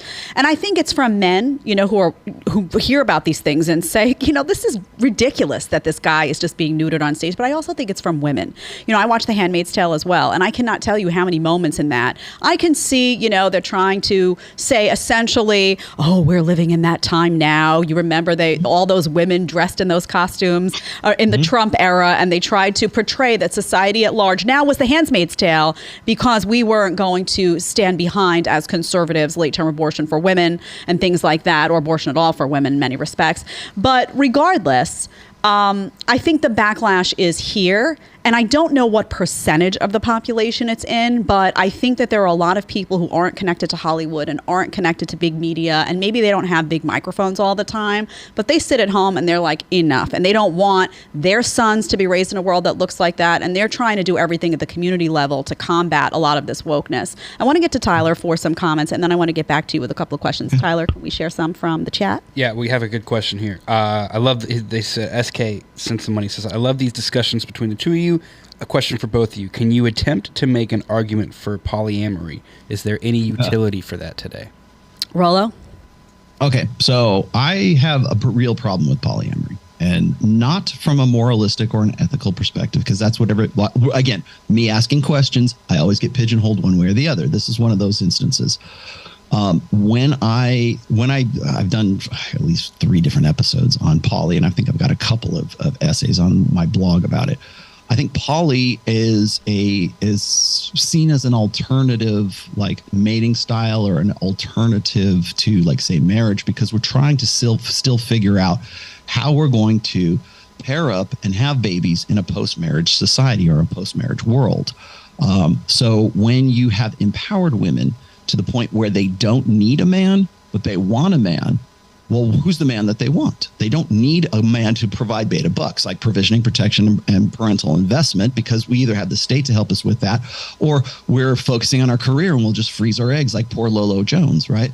Or else we have a fail-safe like abortion. We have a fail-safe like hormonal birth control. So we can prolong what we, like for women anyways, can prolong what they think is going to be their most productive years, or they're going to prolong their sexual agency into their 40s and whatever else. And simply biologically, it's one of those things where it's belief and emotionalism versus, smacking headlong into the reality of the fact that you will be infertile and you will get to menopause at some point in your life, ladies. So you will not be as fertile. But the narrative says, don't worry about it. You can be hot. You can be, you're sexy at any size, sexy at any age, sexy in any career, sexy in whatever. And if men don't find you sexy, then it's their fault, because it's a social construct, and that's the problem. But when you teach society, at least 4 generations of women, that they can have it all and they don't need a man, they want a man, men are superfluous, but they don't actually need a man. Well, how does that affect the mentality of, do I want to get married? When I have the conversation like with Ruslan, we only talk about marriage from a male perspective, like, oh, it's beneficial for men, blah, blah, blah, or it's not beneficial for men. But we never talk about it from the fact that women don't want to get married. They're the ones prolonging it just as much as men are. Men can't get married if women don't want to get married. So why is that? Well, because they believe that they are entitled to the best of the best. And I'm going to quote a very famous Manispherian author way back in the day. His name was Pook. And he said this. He said, women would rather share a high-value alpha than be saddled with a faithful loser. And we see that over and over and over again right now, to the point where women are freezing their eggs and crying about it on TikTok, because provisioning, protection, and parental investment are at least perceptually already taken care of, or they should be taken care of, because I got my career, I got to make my own damn money, I can ensure my own long-term security as a woman, because now I'm in the workplace and whatever else. So, but I still need a man. I still want that emotional support. I still want that involvement in that relationship. But now I can afford to wait, because I don't have to get with one of these losers, one of these beta male losers, and I'm entitled to Jason Momoa. Well, so is everyone else in the workplace, and so they end up sharing one guy. How does that change the landscape when it comes to monogamy versus polygamy versus marriage versus non-marriage? And so that's why you have these things like thruples now, or you have things like polyamory should be recognized legally in certain states, so that if two women want to initiate themselves and say, we're going to marry this one guy, what we're seeing right now is you're seeing the high value men sharing multiple women, like creating sort of soft harems. But it's not because the guys are doing it. It's because he's the best available option, and women are more willing to share that guy than they are to be saddled with the faithful beta loser, because they don't have to. Because the value added that beta male guy has pales in comparison to the money she's already making and the security she can already provide for herself. And so therefore she doesn't need him, but she wants a man. Who does she want? She wants the high value Jason Momoa, I keep using his name, sorry, but like that, the sexy alpha guy.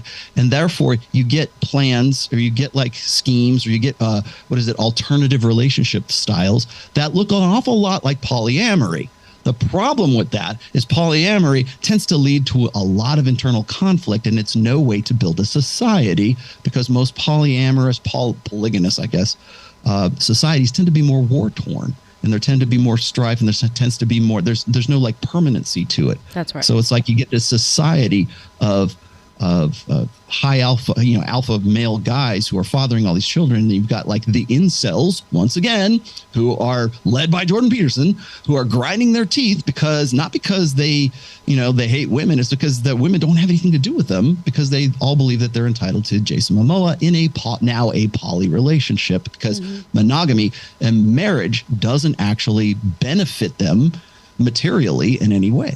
Yeah, I mean, my take on it is just that it's. I mean, again, do what you want, but it's an unstable, very fickle structure. And I always look at stability as not only good for men and women, but also if you're looking to a family, it's something that children really derive great benefit from. So, and just the structure of society at large, I really believe that mom, dad in the home with their children is best case scenario. So for me, anything that kind of adds this fickleness to the structure, people more inclined to leave, less stability, is just not a good plan for a family. And if it's not a good plan for a family, it's not a good plan for society at large, because that instability just trickles out. And what did I say before? Family is your first tribe. That's right. And everything that happens, I always say, like all of those problems that we see emanate in society, you have to go back to the dinner table. You have to go back to the home and see what was going on there. I want to ask you something interesting that always occurs to me, because you talk a lot about the sexual marketplace and a man's prime, and then a woman, when is she at her peak in the sexual marketplace? And I'm just curious, I know you're not in the business of advice per se, but when you look at a woman who followed a trajectory like the one I'm going to describe, what would be your input to her as to what would be the best decision she could make to achieve a high level in that sexual marketplace? So think about this. A girl gets out of college, studies hard, comes out, wants a family. Oh, there you go. Just hold on one sec. Wants a family, wants to have children, all of those things, but has to pay bills. This is a reality that women face. For example, think of a city like New York City. You come out of school, you got to pay bills. You go, you get a job, you're working hard, you're dating, you're looking for that person, but it is a process that you have to kind of date around and see, what fits and what works. What do you say to that person if they want to be a high value woman in your mind? What should their lifestyle look like in that moment? Say they're early 20s and they want all of these things. They want a family, they want to be a mom, but they also have to survive. It is 2022, things are expensive, and they have to find that partner. So there is going to be a testing ground with guys. What does that look like? Ideally. You asked me about this one time. Maybe it was on our first interview, and you're like, "What do you tell your daughter?" No, that's different though. What do you tell your daughter as it relates to Myron? Or that's different. My daughter's 24, and she, she's out of school, and she's trying to find a job and doing her thing right now. I've had this conversation with actually a few of the women that work for Robert Kiyosaki's organization. Oh, really? They're in that boat. They're in that boat, right? They are quote unquote alpha females, right? Which, by the way, I don't believe that there is such a thing as an alpha female. I think they are alpha males with female body parts. Because they defined their alphaness according to a male metric. So when we think of an alpha female, we think of an alpha male with tits and a vagina. So that's, I think being realistic about that is the first thing that women need to understand. Like it's very hard to tell a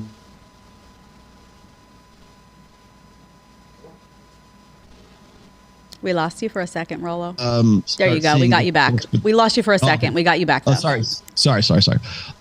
It's very difficult to tell a woman who is between, say, the ages of 21 and 24 years old that they need to see the forest for the trees, that they need to sort of like start planning ahead, because their agency or their power or whatever you want to call it, that is dependent on sort of, if they want to find a man, the best time to do so is right around 23 years old. I mean, statistically speaking, if you want to be completely pragmatic about that.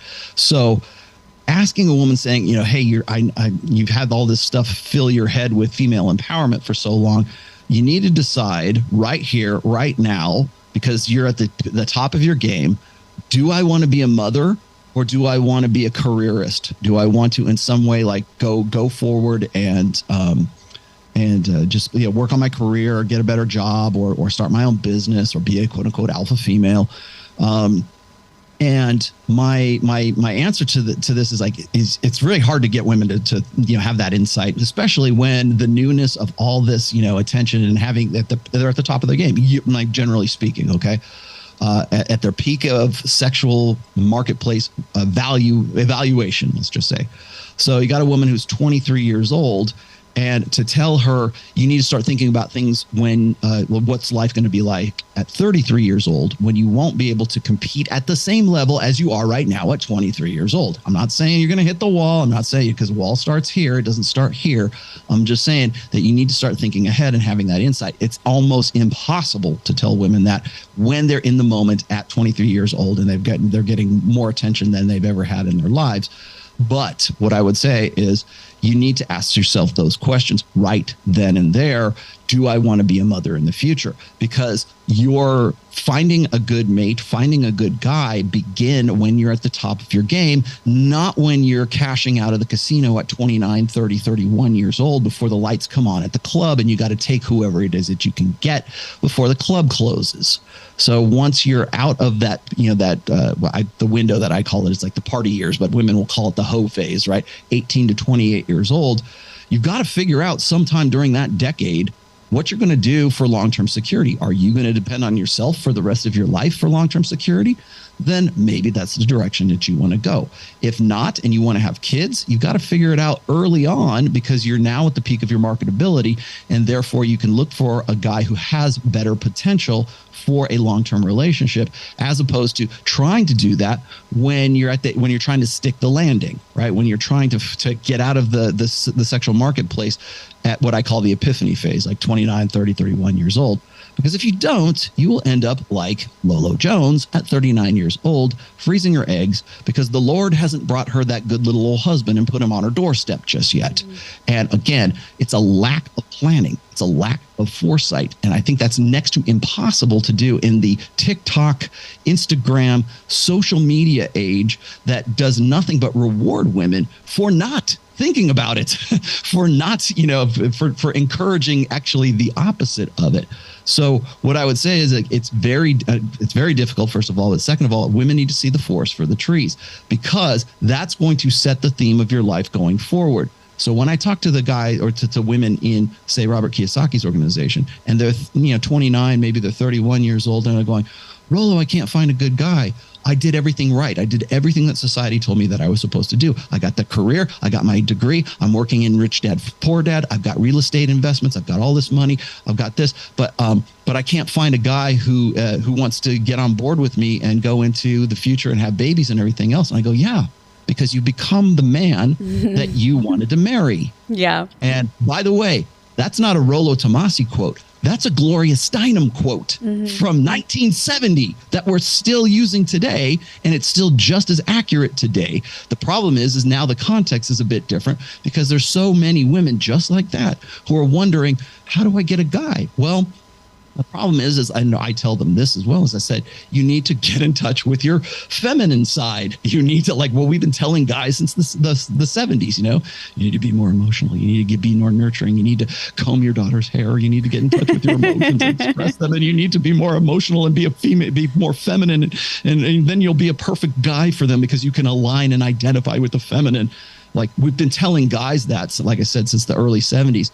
Now we've come full circle. And I, Rollo Tomassi, I'm telling this young lady, you need to get in touch with your feminine side. And what happens is, when I say that, it seems like they're betraying everything that they did to get to the point where they're 31 years old and they have all these achievements and they have this degree and they have this money and they have you're going forward, and they can't find the guy to have babies with, because those guys don't want the 31-year-old, professional alpha female woman. They want to get with a nice, feminine, beautiful, nurturing woman who is about 23 to 24 years old. And so for me to say you need to get in touch with your feminine side, it sounds like I'm telling them to dumb themselves down, because for everything that they've done up to that point, they have been masculinizing themselves and being very career oriented and being very achievement oriented. And again, nothing wrong with that. But you have to know the downstream effects of the decisions that you made when you were 22, 23 years old. And now that you're 31, 32 years old, you are going to be accountable and liable for those decisions. And if one of those decisions was, I want to have babies, and you weren't planning ahead for it, well, it's kind of hard for me to say, feminize yourself and get in touch with your inner female, because now it sounds like I'm telling you to be this dumb, ditzy, blonde-haired, blue-eyed, like I gotta be stupid for guys, right? know?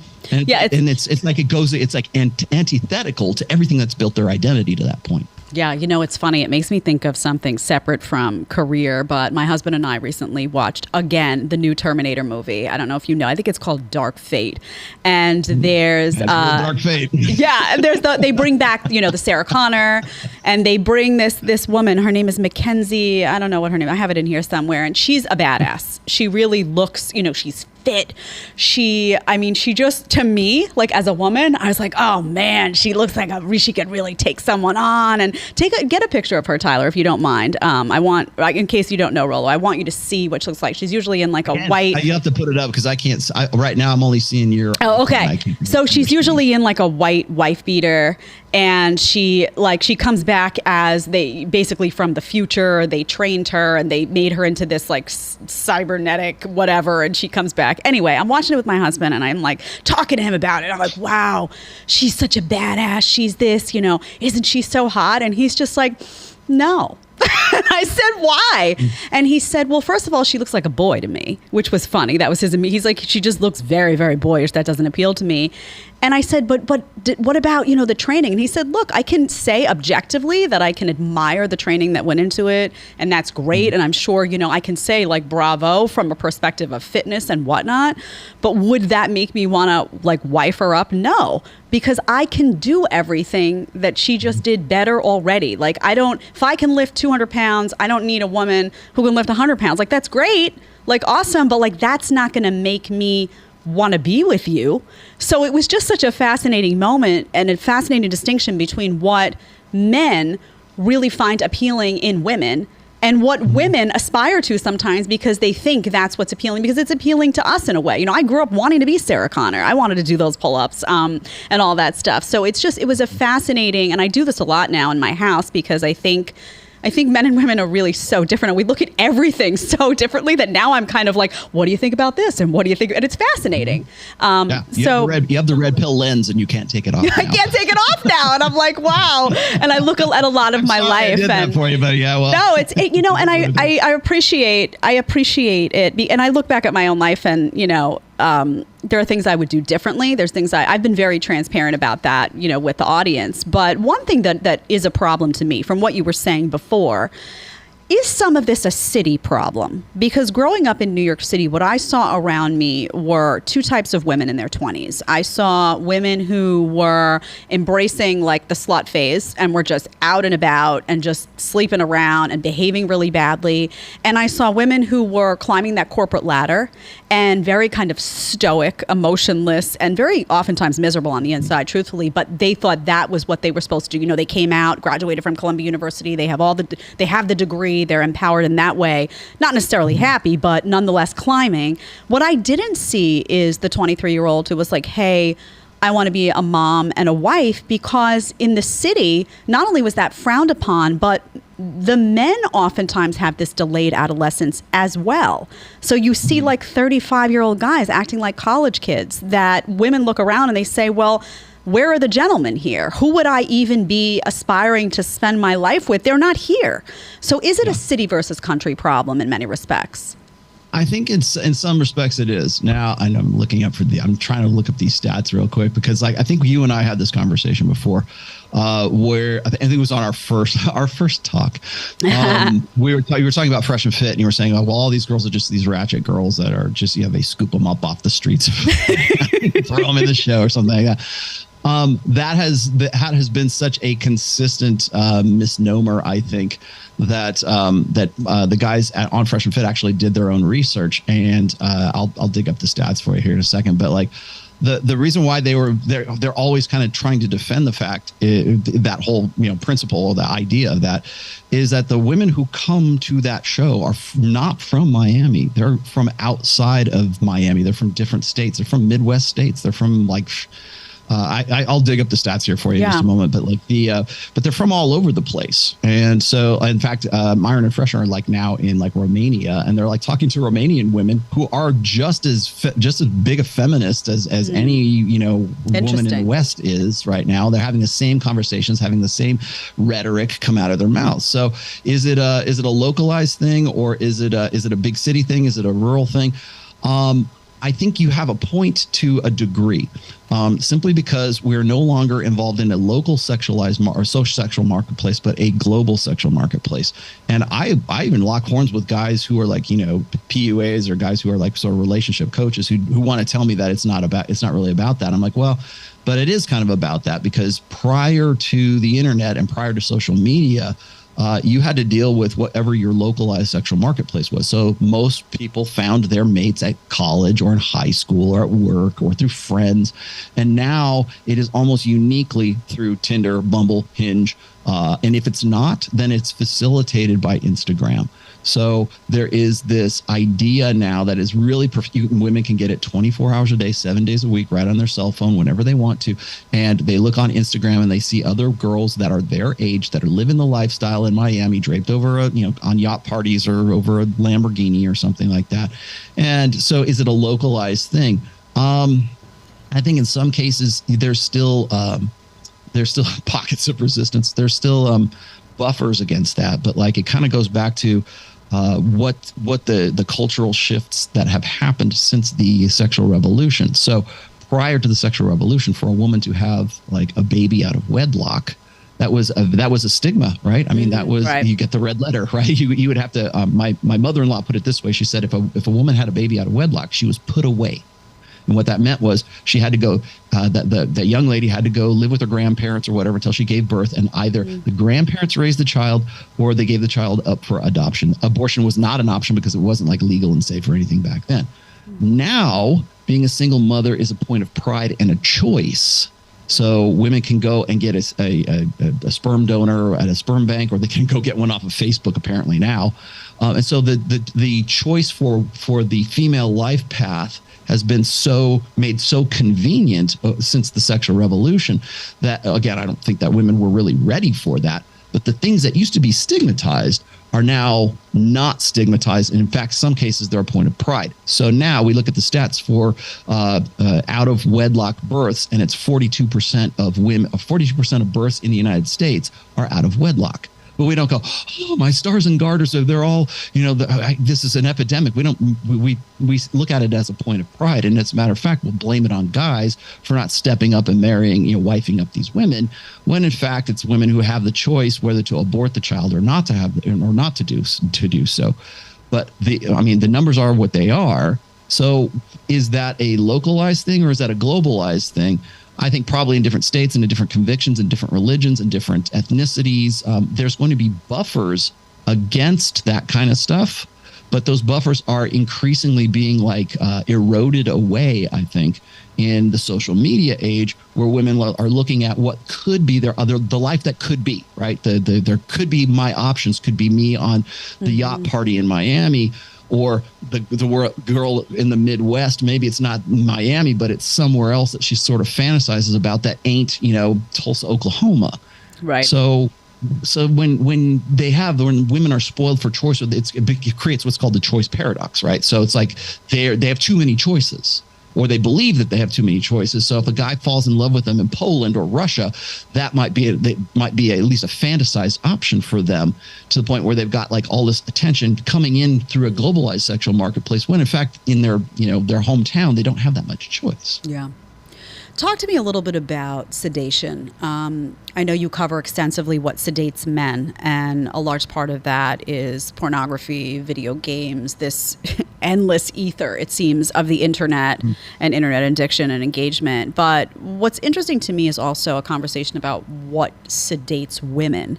And I started to think about it. And for me, you know, I think the Kardashian culture, that bad reality TV sedates women. I think that the Instagram filtered culture sedates women. And I also think that the vibrator culture and the birth control culture sedates women. From birth control has a pretty vast effect on, you know, sexuality in terms of your interest in having sex. I was on it for 6 years and talk about a nightmare. But regardless, what is your take on this new vibrator culture? We don't need men. The fact that almost every woman in their 20s that I know right now is on birth control pills, whether they're having sex or not. It's something that's just given out so readily. And of course, that has an effect on their desire to have sex, their desire, the way that they look at sex, the way that they look at relationships, and any other factors that you think could be playing a role in sedating women. Because obviously, even if guys aren't sedated and they're doing everything right, but they're dealing with a sedated female population, that's a problem too. Yeah, exactly. Yeah, and I'll tell you what's funny is whenever I mention, like, people say, "Well, what's your advice for young men today, Rollo?" And the first thing out of my mouth is like, "Stop sedating yourself," whether it's through pornography or it's weed or alcohol or I don't know, OxyContin, whatever it is that whatever your sedation is. You're never going to get to any kind of progress or becoming the best person you can be, right? Until you eliminate what's keeping you in bed all the time. Well, when I say that, it's like women. Oh yes, tell them to be better, Rollo. But then when I say, well, ladies, here's the other thing: is social media is the equivalent of pornography for you. And then they're like, what? I can't believe that. Or when Myron and Fresh start talking about, and I think you've actually had a clip or two about this, when Myron and Fresh say a woman who has decided to be your girlfriend should delete her Instagram. The reason why that is so makes women so crazy is because it's first of all, it's sexual advertising, and then second of all, it's like the thought of deleting that Instagram is almost like killing off your World of Warcraft character that's leveled up to like 70th level paladin or whatever. And so it seems like a waste of time. Well, I built this brand. I've got more followers than God, right? Like, why would I want to do something like that? Or you'll see women do what's called the soft launch. So because they know that if they show the boyfriend like right out the gate, they're going to lose followers and they're going to lose market share.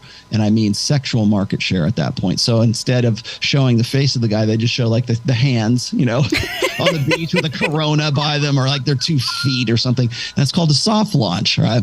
Well, why do we have that? Well, because women don't want to lose the market share of attention, because attention is the coin of the realm in girl world. So, and it has never been more readily available than in the social media age. So that's how you get the soft launch. That's how you get like this outrage when any guy says, well, why wouldn't it be obvious to you to eliminate your social media, at least in the sense that you're going to put bikini shots up and whatever else, you advertise yourself on Instagram, when I'm supposed to be the guy, right? You want monogamy, I'm giving it to you. Well, what the hell, It seems like that would be the natural thing, but it's not, because women are sedated by attention, first of all. And then I would also say that primarily social media, I think, is the equivalent of a pornography addiction for men, but for women in this case, because it's this constant availability, free, effortless availabiliity for attention all the time, whether that's on Hinge and Bumble and Tinder, or it's on Instagram or whatever else. There's always that higher, because that's how women compete. Like men compete in hierarchically with performance, women compete in attention hierarchies. And so what facilitates that? Social media. So you've got that. Then you got like what you're saying, vibrator culture. That's great. So now it's like, I don't need a man, but I want a man. I was already sort of making that clear for you there. But who's the guy that they want? Well, no guy. I don't want to settle for anything less than Jason Momoa. I don't want to settle for anything less than the best of the best, right? Well, the problem is that we teach women that their sexual marketability or their sexual agency is evergreen. And I've joked about this on my show, and I think maybe even Adam's show, where I've said, if you're a guy and you're an entrepreneur and you want to make $1 million, sell two things to women: FOMO, or the idea that their sexuality, their sexual agency is evergreen.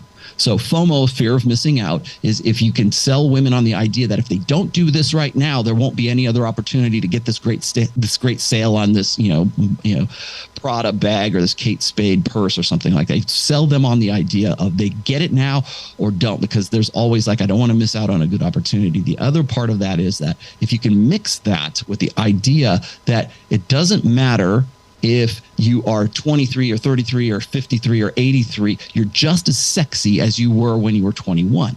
And I tell this all the time. Okay, I'm going to say the joke again. This is Robert Kiyosaki's favorite joke, right? They call the store Forever 21, not Forever 41, for a reason. But the reason that's funny is because it illustrates the fact that there's this idea on different levels where we sedate women into thinking that they have more time than they actually do in the sexual marketplace. So when we say, don't worry about it, girl, you're 39 years old, just freeze your eggs, you'll be fine. That's convincing women that they have more time in the sexual marketplace than they actually do, because once they get to be like 45 years old, well, now you're staring down the barrel of menopause. And I forget who the conservative chick was. She was just on Twitter. She put out this post of her face, which you could tell already was, worked over by Face app. And she's 48 years old. And she says, I just got out of my divorce. I wonder what life has in store for me, kind of thing, like looking for attention from her follower base. Right. And of course, guys are just simping for her and just throw, oh, don't worry, bro. You look beautiful, girl. You're 48. I can't believe it. Blah, blah, blah. And I answered with one word: menopause. Oh, God. Life has in store for you, right? That's terrible. Really lost their shit on me. They were they were losing their mind. I'm like, it's true, but it's not. It's true. It's not pleasant, but it's true. Yeah. I'm like, no, she doesn't have to worry about misogynists like you. And I'm like, and I said the truth. I said the God's honest, objective truth. That's what life has in store for you, Miss 48. She's, wants to reinsert herself back into the sexual marketplace at 48 years old. And she looked okay, she's all right. She's doable. But like, the thing is that, like, that's exactly what I'm talking about. There's women will gaslight themselves. They want to buy the product that convinces them that at 48 years old that the world is a vast oyster for them, or they want to believe that they still have the sexual agency that they do at 48 that they did at 23 years old. Again, they call the store Forever 21, not Forever 41. And cosmetics exist to make women look younger, not older. So when you look at it in those terms, what are cosmetics effectively? What's the purpose of cosmetics? To convince women that they have more time on the sexual marketplace than they actually do, because at some time the clock runs out.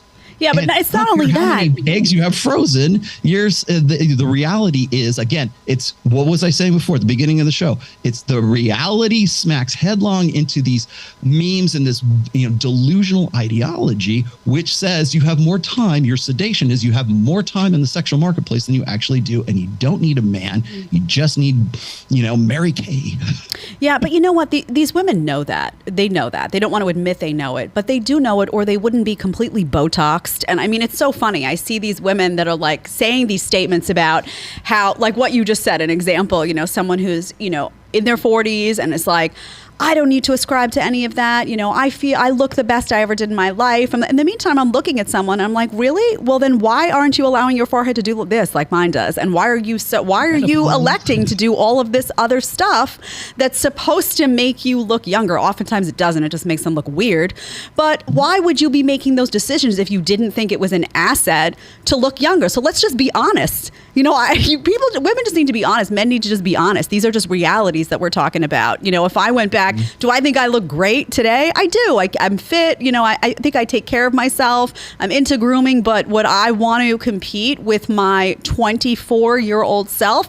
I don't know about that. To be honest with you. I look damn good at 24. So, but I'm honest, that doesn't demean what I am now. I wouldn't want to compete in the sexual marketplace, but I have a child now. I have an amazing husband. Like, I'm good. I'm cool, The problem most women run into, well, first of all, there's the delusion. Remember we were talking about how the wokesies want to essentially control the language, and they want to control the narrative. And part of that narrative is that you can be sexy at any weight, you can be sexy at any age, you can be, you don't worry about it, girl. You can freeze your eggs. There's all these modern conveniences. You can have a baby at 45. And so, I mean, to the point where it's like dangerous to believe in those memes, right? Obesity, for sure. It is dangerous. Yeah. So, but what's funny is like when you just ask the right, I don't need stats just to ask the right logical question. All I said was menopause. Right. And like, that's, I mean, am I wrong about that? Right. But of course, me just saying that now I'm a son of a bitch. You shouldn't have said that. You're a misogynist for pointing out the obvious that you're going to run into menopause here probably another 2 years. So, but just to do, again, it goes against that narrative. And that's also part of women's sedation, is this idea that their sexual market value is evergreen. And then the other problem with that is that women tend to conflate sexual market value with their personal worth. So it's like, I'm a good person. Yeah, that's fine. It doesn't make you any sexier. Or I'm a really hot piece of ass, but that doesn't make you a better person because you're a hot piece of ass. It's just, those are mutually exclusive. But women tend to conflate them with, I'm a very good person, and it should be me being a good person that really makes me attractive and arousing and gets guys hard. No, it's not. There's a difference between sexual market value and your own personal value. And I think men understand that way more than women do, because it's one thing to go, well, I know I'm ugly, but at least, my personal value, I can go make money. I can create beautiful things. Right. I can produce other things. Like, men have a much healthier understanding of the difference between sexual market value and personal value. Although I think they're like right now, they're kind of, the confluence is coming back together. But for women, it's intimately tied, because when women are at their most powerful, when they have their most agency, is right when you're peaking at 23 years old, when men want to just give them the world, assuming they're hot. Yeah, and you can be a hot piece of ass at 48. Like, I see 48-year-old women, I'm like, wow. But the reality is that in a sexual marketplace, as you call it, there's going to be young women who can make babies, who can, do other things. There's, the body is designed to make babies young. So that's just an advantage. They haven't gone through the decade or two between then. That's right. Now, which is challenging and exhausting. Life is exhausting. And comes along with it too. Right. So, Well, it's just real. So if you're out there and you're bouncing around at 23, I mean, everyone can look back at their life and say bouncing around at 23 is not the same as bearing the weight of the next 2 decades. And maybe you've had a child and been through that, and you're just older and work got hard, or it's just a different dynamic, which people just have to be willing to acknowledge. So you can be hot, you could be, but it's different. It's different. 48-year-old woman, 23-year-old woman, it's different. It's a different world. We have to be willing to, in the same way we need to acknowledge that men and women are different, you have to be willing to acknowledge that 2 decades makes a difference. Let's just be real. I want to ask you, I want to close this out, and I've loved having this conversation with you today, but I want to close this out by just talking about one more question, is the sedation, because I think when we look at this, there's an end game here for the system in sedating men, in sedating women. And I think we're looking at a world where the goal here from the system, and by the system, again, we mean, the big pharmas and the big techs and the big governments and the big Hollywood and all of this stuff. The goal seems to be to make people across the board less healthy, number one, to do whatever you can to empower the breakdown of the family, to make people more isolated. You've got the Eat Bugs campaign. You've got big tech wanting you eat the caterpillar, not the grass-fed beef. I mean, these people just rely on everyone being an idiot, really. You've got, the metaverse, the invitations to, exist in the metaverse, not in real life. You've got, all this sex tech, particularly being targeted toward men. You've got big pharma, wanting you addicted to prescription drugs. And now a lot of this gender stuff is benefiting big pharma in a huge way, because you have lifetime customers on these hormone replacement therapies starting very young. So, and you have a pro-fat media now glorifying obesity. So the goal seems to me to be quite sinister. Let's make people isolated. Let's cause the breakdown of the family. Let's invite them to exist in a metaverse and not a real world. Let's make them less healthy, because less healthy people are more likely to become dependents, leaning on the heavy hand of government, unable to build the life they want for themselves. And that's the way you really control a society, in my view.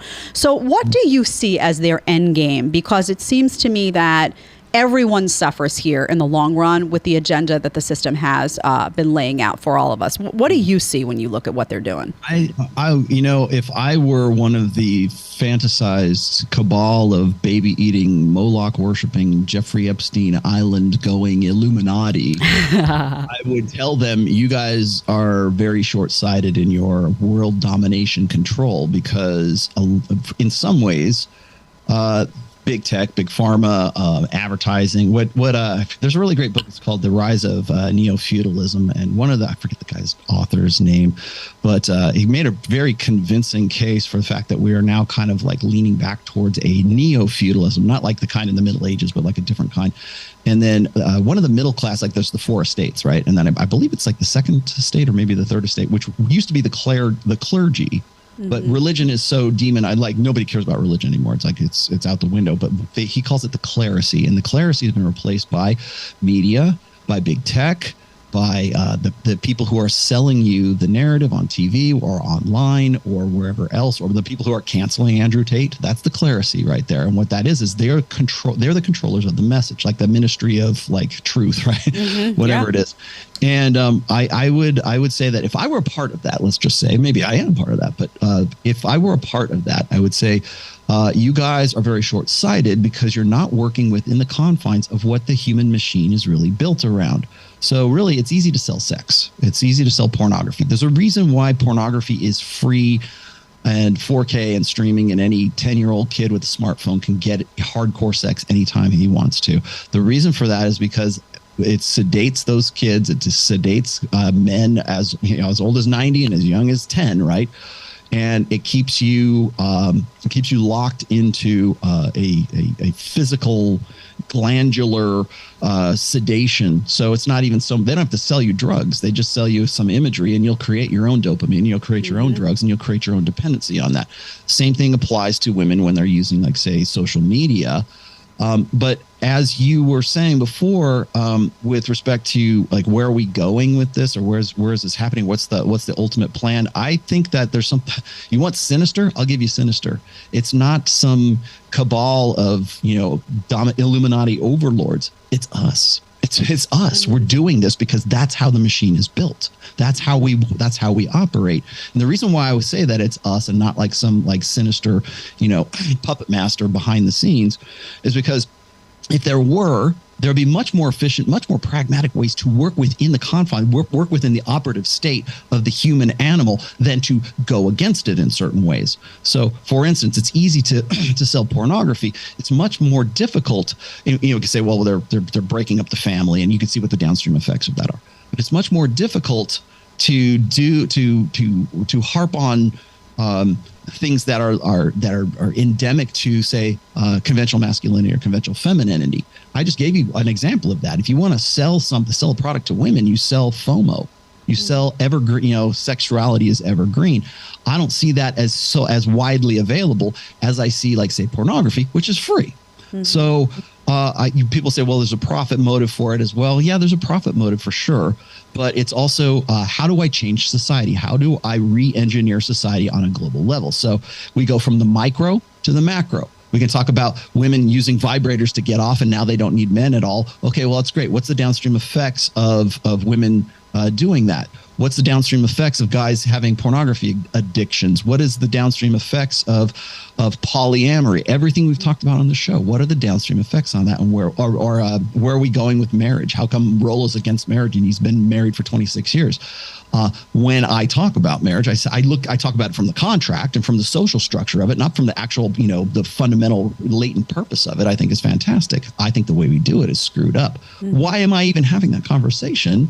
Is because the powers that be, or the people who are advertising to us, are only advertising to people in the terms of what they understand are our most visceral, most animal natures.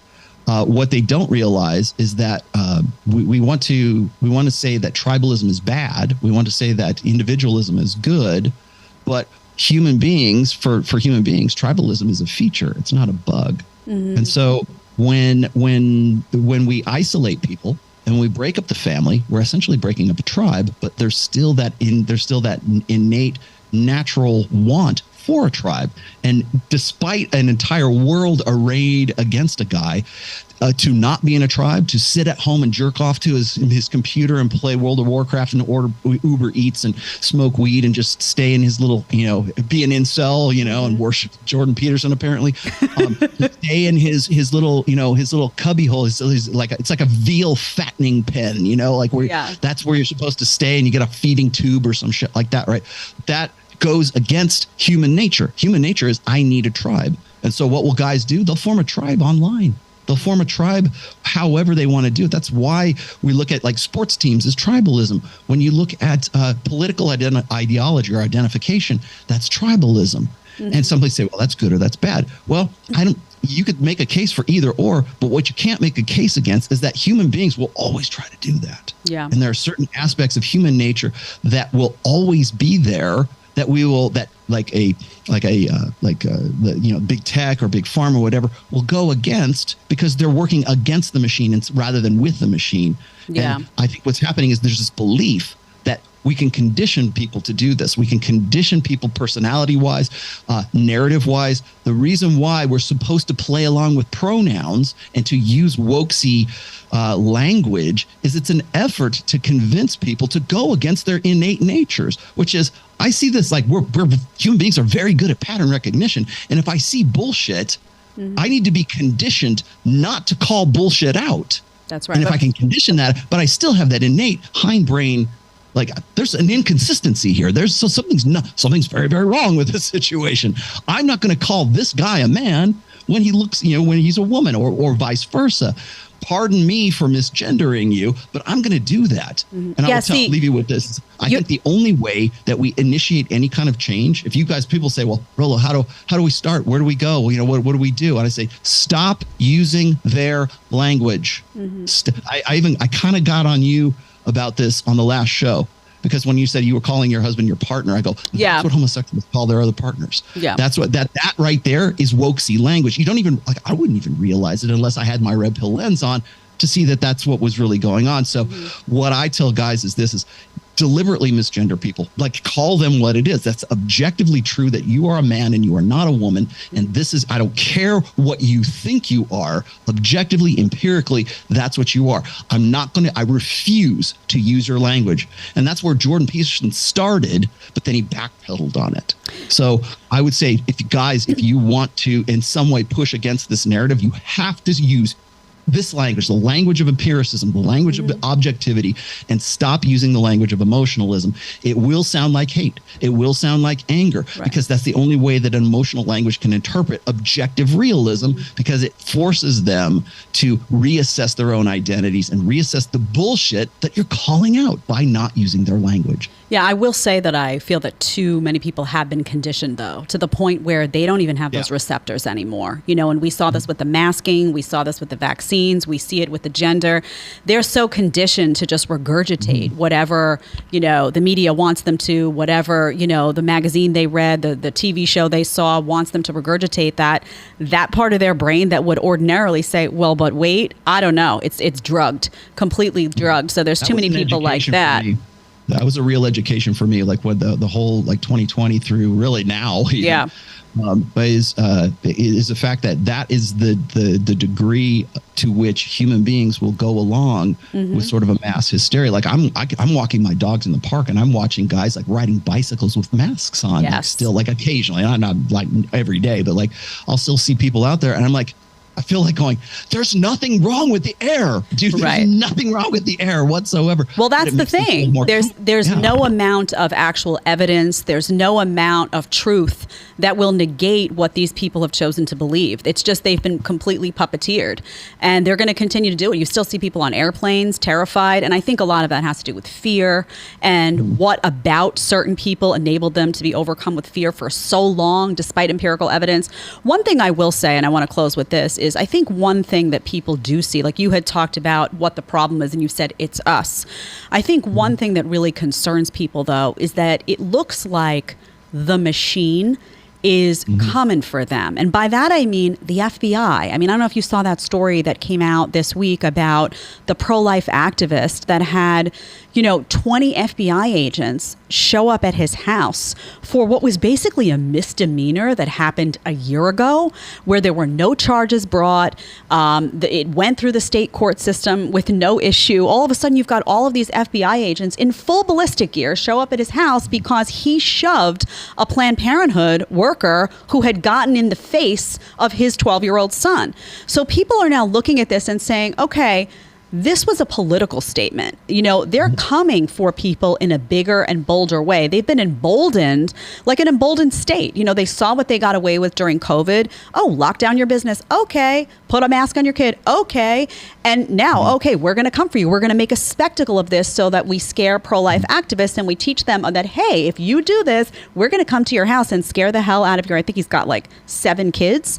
Where, you don't see that happening. Somebody sets fire to a pro-life clinic. I don't see the FBI coming to that person's house. You don't see the same level. These are political statements being made, and it's everything from the banning of Andrew Tate to what happened to this guy this week. So I think it becomes concerning because it's not just like people feel powerless. They feel like, well, how do I take on a politicized FBI and DOJ? This isn't just about what's going on in my own community or with my own child or in my own school. So that's something I think too that benefits from a sedated population. And I don't know how to it. People say, well, what do I do, Jed? And my advice is always, it starts with you. You don't allow yourself to be so sedated that you become the next puppet, and you're still able to read a story like this and recognize and acknowledge why it's fucked up and speak out against it. That's step one for me. But what do you say to people who see this and say, what the hell is this country turning into, and what do I do? Okay, so a couple things. I listened to, oddly enough, when I've been making a move from my old studio to this studio, and I was driving a Penske truck over here, and it happened to be tuned to an AM radio station as I was driving, and Dan Bongino was on, right? Yeah. And I hope I'm saying his name. Bongino? Yeah, you got it, Bongino. Bongino, right? He's on, and he was talking about exactly that raid, right? And he was just losing his shit on AM radio, right? And so I went, that's what sort of prompted me to go look up what he was talking about. But his whole take on it was, you guys are FBI agents. You're supposed to serve us. At what point does it cease to be a job and it becomes, now you're a brown shirt, right? Now it's an ideological thing. Like, at what point do you go, as a police officer, as an FBI, as an NSA agent, as military, right? I can remember during the 2020 elections where everybody was worried that the military was going to turn against its own people if, civil unrest were to happen, right? And so what I got out of that, like his understanding was like, he was sort of harping on these guys for like, it's just a job, you can get another job kind of thing. And so at what point is it just a paycheck? And at what point is it like, I believe in this to the point where I'm going to go put tactical gear on and I'm going to go break into this guy's house and I'm going to use these Gestapo tactics to punish or at least make a statement? Because that's really what that is. That's just it's not even so much it's a tactic, but it's meant to send a message, particularly during a midterm election year, but it's meant to send a message. At what point does it cease to be a job and a paycheck for an FBI agent, and it becomes an ideological mission for that guy to go out and do those things? And that's really what he was harping on. He's like, shame on you FBI guys, blah, blah, blah. And I'm like, that right there is exactly what I was just saying. Is like, those FBI guys, they're still humans. They're still the machine. They still have their hindbrains and their right. emotions, and they still have their rationality and stuff. And so at what point do you turn that off and it's a job, or you turn that off and it's an ideological mission for you to go and do that? It all hinges on tribalism. It all hinges on individualism. It all hinges on what beliefs and convictions that person has, in addition to, I got to pay my bills kind of thing. So when I say we've met the enemy and the enemy is us, the idea behind that is, I'm not saying that there's not any political organizations that are are aligned against the United States or certain ideological tribes versus other ideological tribes. Obviously, that's true. What I'm saying is that those tribes still consist of human beings that have all of the same emotions and all of the same capacity for that study, being stupid or being intelligent, that the other side has as well. Right. I think that when we're looking at events like this, we always want to look for an other That's why that one lady turned Jordan Peterson into the prophet of the incels, because the incels are the other. They're the enemy, and we're going to make incels these distorted little trolls that are living, it's okay to hate them. It's okay to hate that particular person. It's okay to hate that guy that's on The Bachelorette. That's okay. Go ahead and hate on him, because ideologically you're in this tribe and you're not in this tribe. And so it's still playing upon the machinery and the evolutionary, dynamics, the evolutionary build of that human being. So when Dan Bongino is going and saying, hey guys, at what point do you really wake up and say, I'm doing something that is immoral, that is bad, that goes against, the standards and the principles of this country? They don't think that way, because their tribe is, I don't know, Hillary Clinton, Obama, whoever, right? The Biden administration. That's their tribe, versus your tribe, versus our tribe, versus the people who are not using their language. We wouldn't have tribal languages right now, as I was saying. Don't use their language. So that's what I was pointing out in that situation, as far as the machinery and the mechanics of it. We're always looking for that tribalism, and that kind of comes back to the second point here, is that the tribal aspect of it. The reason why we want people to be sort of isolated and individualized and atomized as a society is because it prevents coming together as a group. It prevents coming together, whether that's family or that's a church or that's a paramilitary organization. If you look at, say, Antifa, that's a gang. That's a tribe is what that is, except for they all share the same conviction. They might not all be the same color. They might all be the same family, but they share the same conviction. And that's what defines that particular tribe. It's not, like I said, it's a feature. It's not a bug. You can say, well, those guys are crazy, stupid kids and son of bitches. Great. You're right.